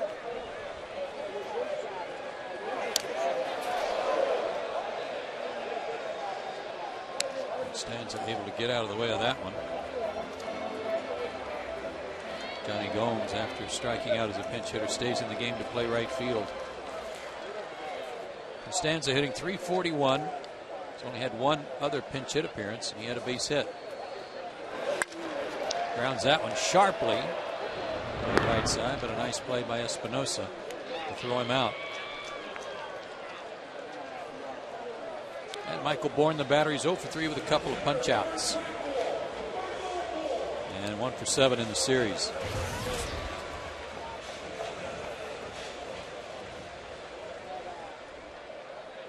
Sitting right on 300.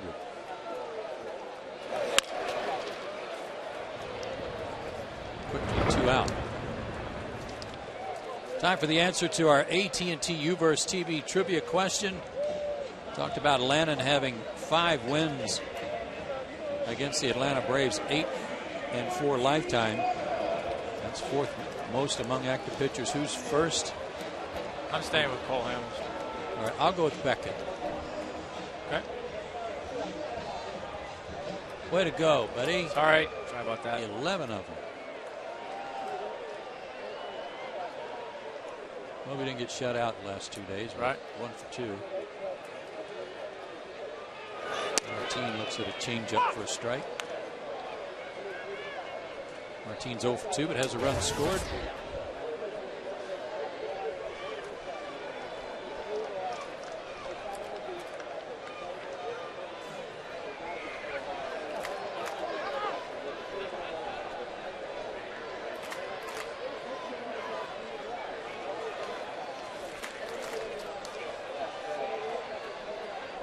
Venners is up for the Braves. We'll see him in the 8th. Look out, Martin. He has to jackknife out of the way. 1-1. There's Johnny B.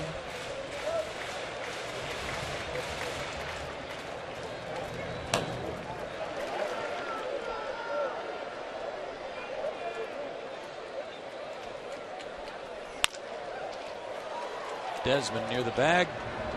Throws him out. And a good inning for John Lannon. He has settled in and has shut out the Braves over the last 4 innings. We go to the 8th.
Atlanta Braves baseball is brought to you in part by AT&T Uverse TV, by McDonald's, and by Toyota.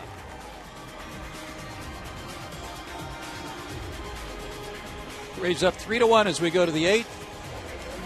Atlanta makes the AT&T call to the bullpen, and of course in the 8th inning with a lead. That means the big, strong left-hander, Johnny Venners. Familiar pattern for the Braves here of late.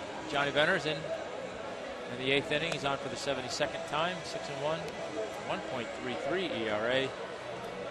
So you go from a guy with a 1.2 ERA to a guy with a 1.3. The Nationals are probably thinking, whoo, we got a chance this inning maybe, huh? Yeah.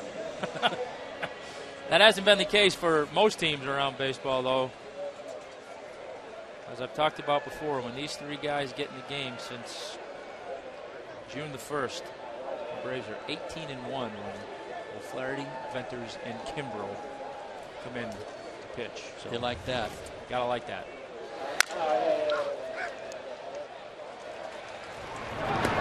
Nice play by Chipper on the ground ball by Flores. 1 out on 1 pitch. Fans, this copyrighted telecast is presented by authority of Atlanta National League Baseball Club Incorporated and may not be reproduced or retransmitted in any form, and the accounts and descriptions of this game may not be disseminated without the express written consent of the Braves.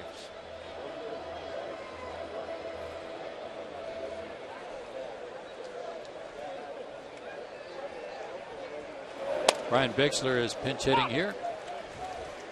Hitting for John Lannon. 3 for 16 as a pinch hitter, as you see his overall numbers. Over the mound. On the run. Got him. Nice play again by Alex. 2 away.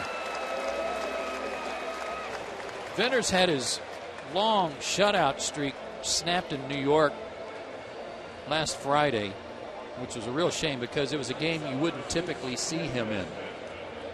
Braves were already down 4-0. He worked the 8th inning and gave up a couple of runs. Kind of like that role we talk about with closers when they're brought in to get some work and it's not a closing situation. Yeah, one of those situations where Braves were down. They knew what was coming up with Hurricane Irene. Trying to get Johnny in there because he hadn't been in there and get some work, and then lo and behold, boom.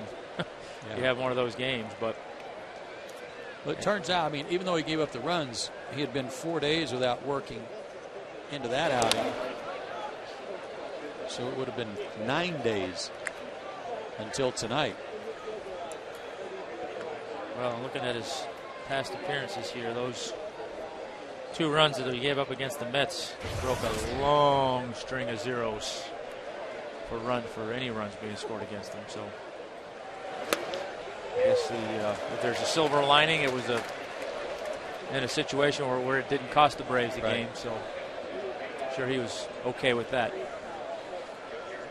96 fastball thrown right by Desmond. 2-1. 3-1. No freebies here. Don't want to bring the potential tying run to the plate in any of those guys that follow Desmond.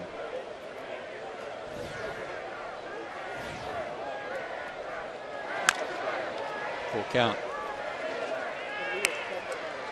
Let's take a look at our Sunshine House leaderboard, and it has to do with relief strikeouts in the major leagues, and Craig Kimbrel right at the top of the list, and Tyler Clippard of Washington is second. Johnny Venters right behind him. All 3 of them in this series. 3 young guys here in this series are all having great years.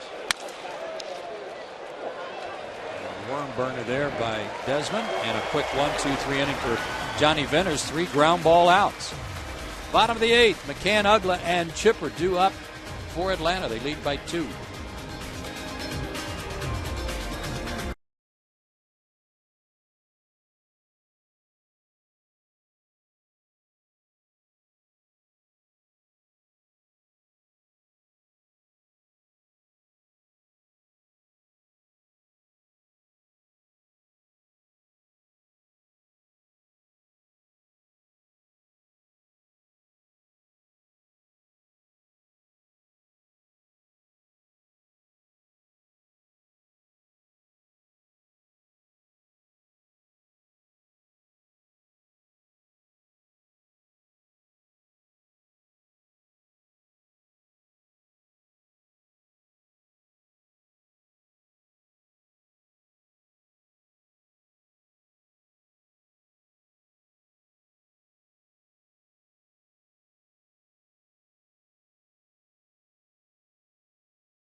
Braves would like to get some insurance runs here, and if they do, they'll get it off Henry Rodriguez, who comes in out of the bullpen for the Nationals.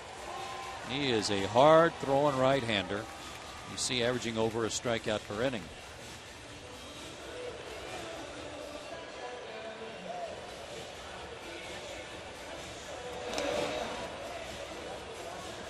There's not a note on there, Tom, but if there was room for wild pitches, 13 of them. Well, maybe they purposely leave it off their list. No one else on their team has more than 5. So he's a little bit of a control issue.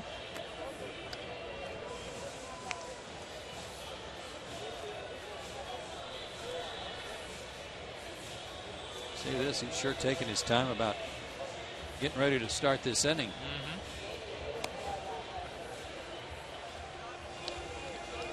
Braves are 25-17 since the All-Star break, and trying to go 17-9 in August.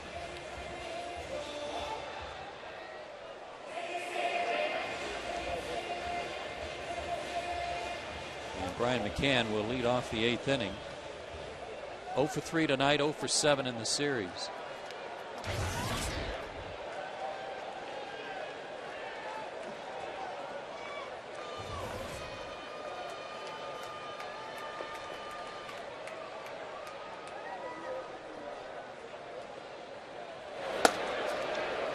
That reminds me a little bit of Rudy Cianez.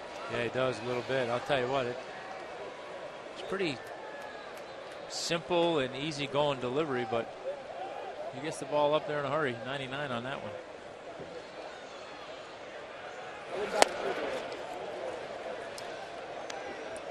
One and one to Mack.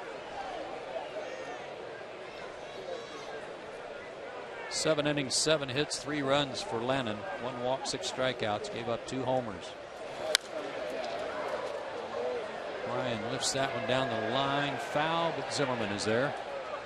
First out of the 8th inning.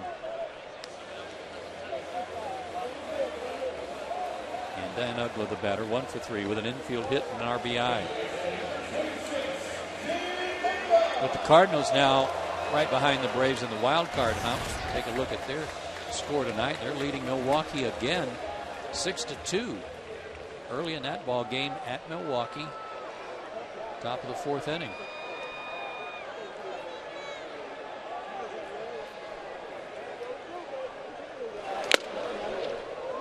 98 on that one, and Dan had a big rip at it.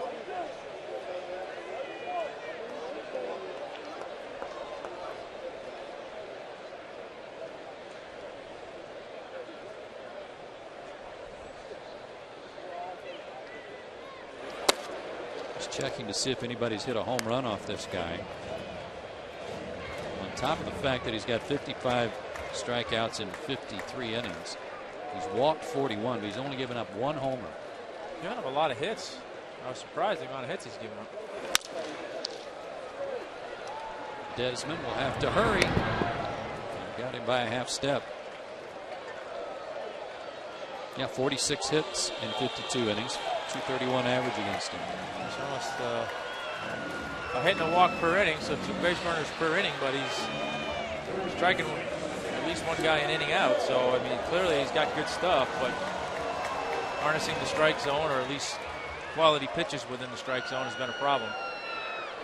Saw Craig Kimbrel ready. He could set a rookie record tonight. Already tied the major league record for most saves in a season by a rookie. He has 40. A record that was just set last year by Neftali Felice.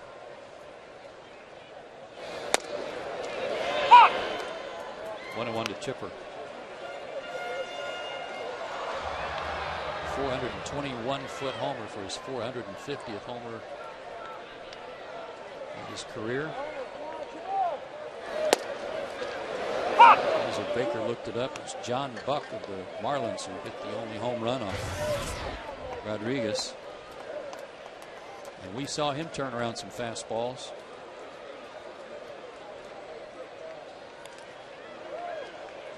It was just a little short. I would say that's probably the wild pitch right there.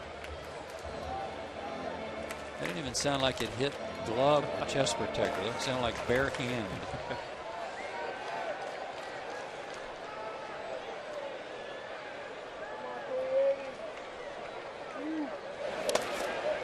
Full count.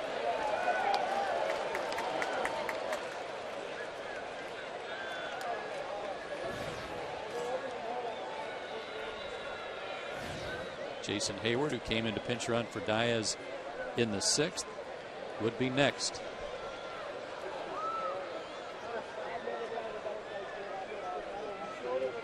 Full count. Struck him out. Got him to chase something down and away. 101 miles an hour on the stadium radar gun. We go to the 9th. Here comes Craig Kimbrel trying to set a major league record.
One, and Craig Kimbrel on to try and finish it up.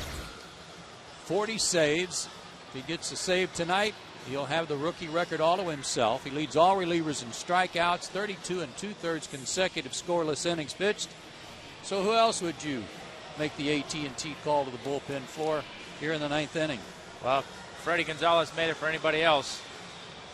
Might cost him his job. But it's Craig Kimbrel. There you see, tied with Natali Feliz. Set the record last year, so Craig's looking to make it short-lived. And get it done before the end of August, and he'll have his work cut out for him with the heart of their order, Worth, Zimmerman, and Morse. Craig pitched last night to get some work in. Perfect 1-2-3 inning against the same guys who struck out 2 of them.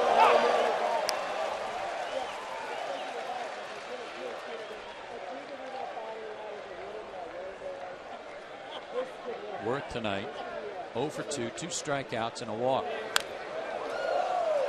And 0-2 on that slider.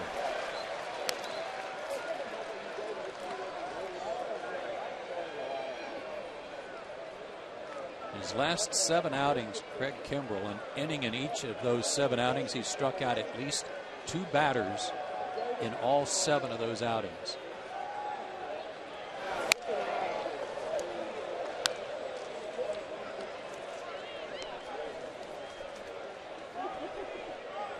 Nice 33 appearances, no runs, 32 2/3 inning pitch, 12 hits, 10 walks, 57 strikeouts. Amazing. And got him looking. Came in on him, and Worth didn't like the call. First out in the 9th. Going for the record. Hat trick for Worth. Well, I know he didn't like the call, but Eric Cooper's called that pitch a couple times tonight. Called the last time up against Ryan Zimmerman, he had that same pitch called, so he called it. Jason might be thinking, I can't hit it anyway, so why are you calling it? Zimmerman's 0 for 3 tonight. He struck out last night against Kimbrel. But he's swinging a hot bat.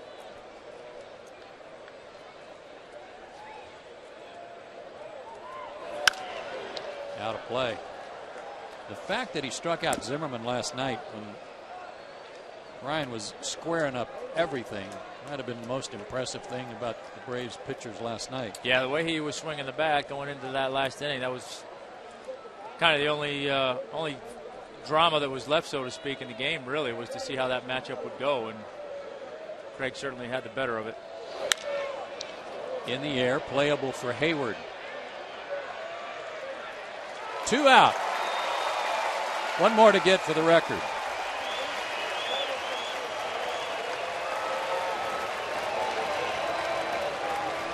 And Michael Morse, the batter, he homered his last time up.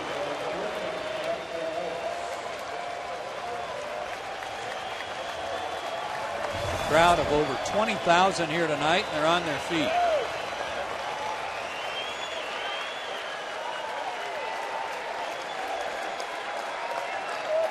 Morse hit a comebacker to the mound last night against Kimbrel. 1-0. 98 on that fastball.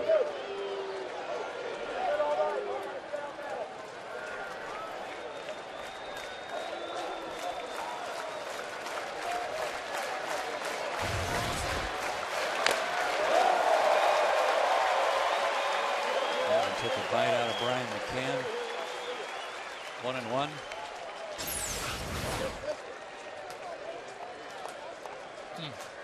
Those never feel good. Best.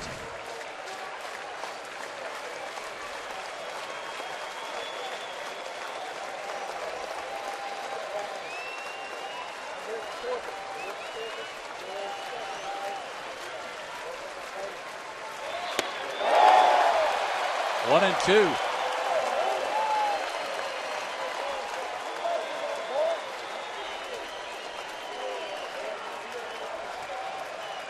Nationals down to their last strike.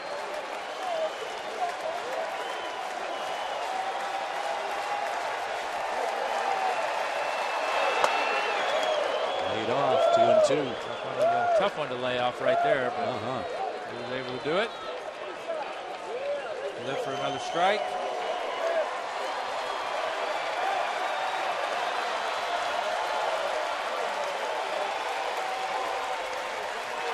He got it. The 41st save of the year for Craig Kimbrel. A major league record.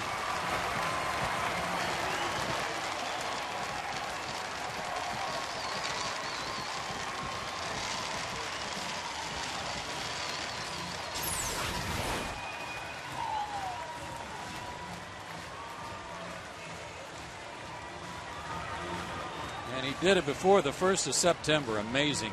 And fittingly, it was, as they would say, good old country hardball right there. A power hitter, power pitcher. He reared back and let one fly, and Morse couldn't catch up to it. So good for Craig, good for the Braves. Like I say, I think that that record is going to be added to quite a bit here to the last month of the season. Got a lot of hugs from his teammates. They all know that it's a record. And he's got the baseball in his glove as a memento.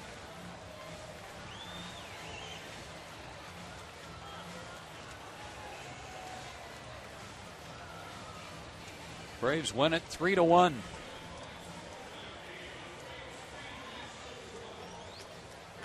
And even the season series with the Nationals, it's 7 apiece. And restore a little order after a crazy couple of days in New York and crazy game last night. It's good to see the Braves come back and restore things and get things back on track. Well, the man of the hour has agreed to join us here before he heads to the clubhouse to get some ice. Craig Kimbrel, your 41st save. You do it before September 1st. Amazingly, you set a major league record. Quite a night. Yeah, it was fun. You know, I have to thank my team for the whole year, playing so many close games. If it weren't for them, I wouldn't even have the chance. And, you know, I'm grateful and happy at the same time right now.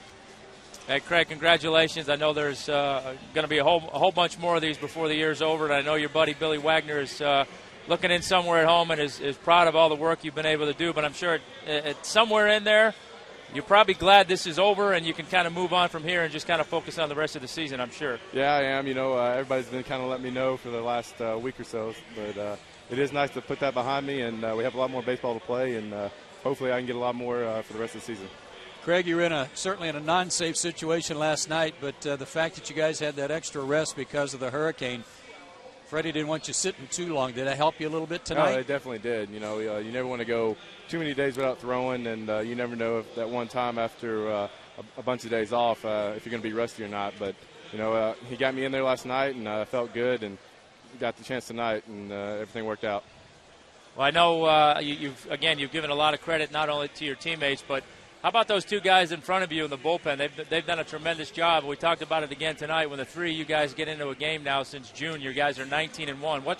What's been clicking with you guys? What's been going on as far as that whole dynamic is concerned? It definitely makes it more comforting when we get to the seventh.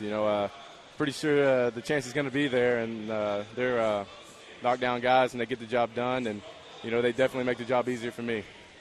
Greg, this is your first full season in the big leagues, and you've been out there quite a bit, as we know.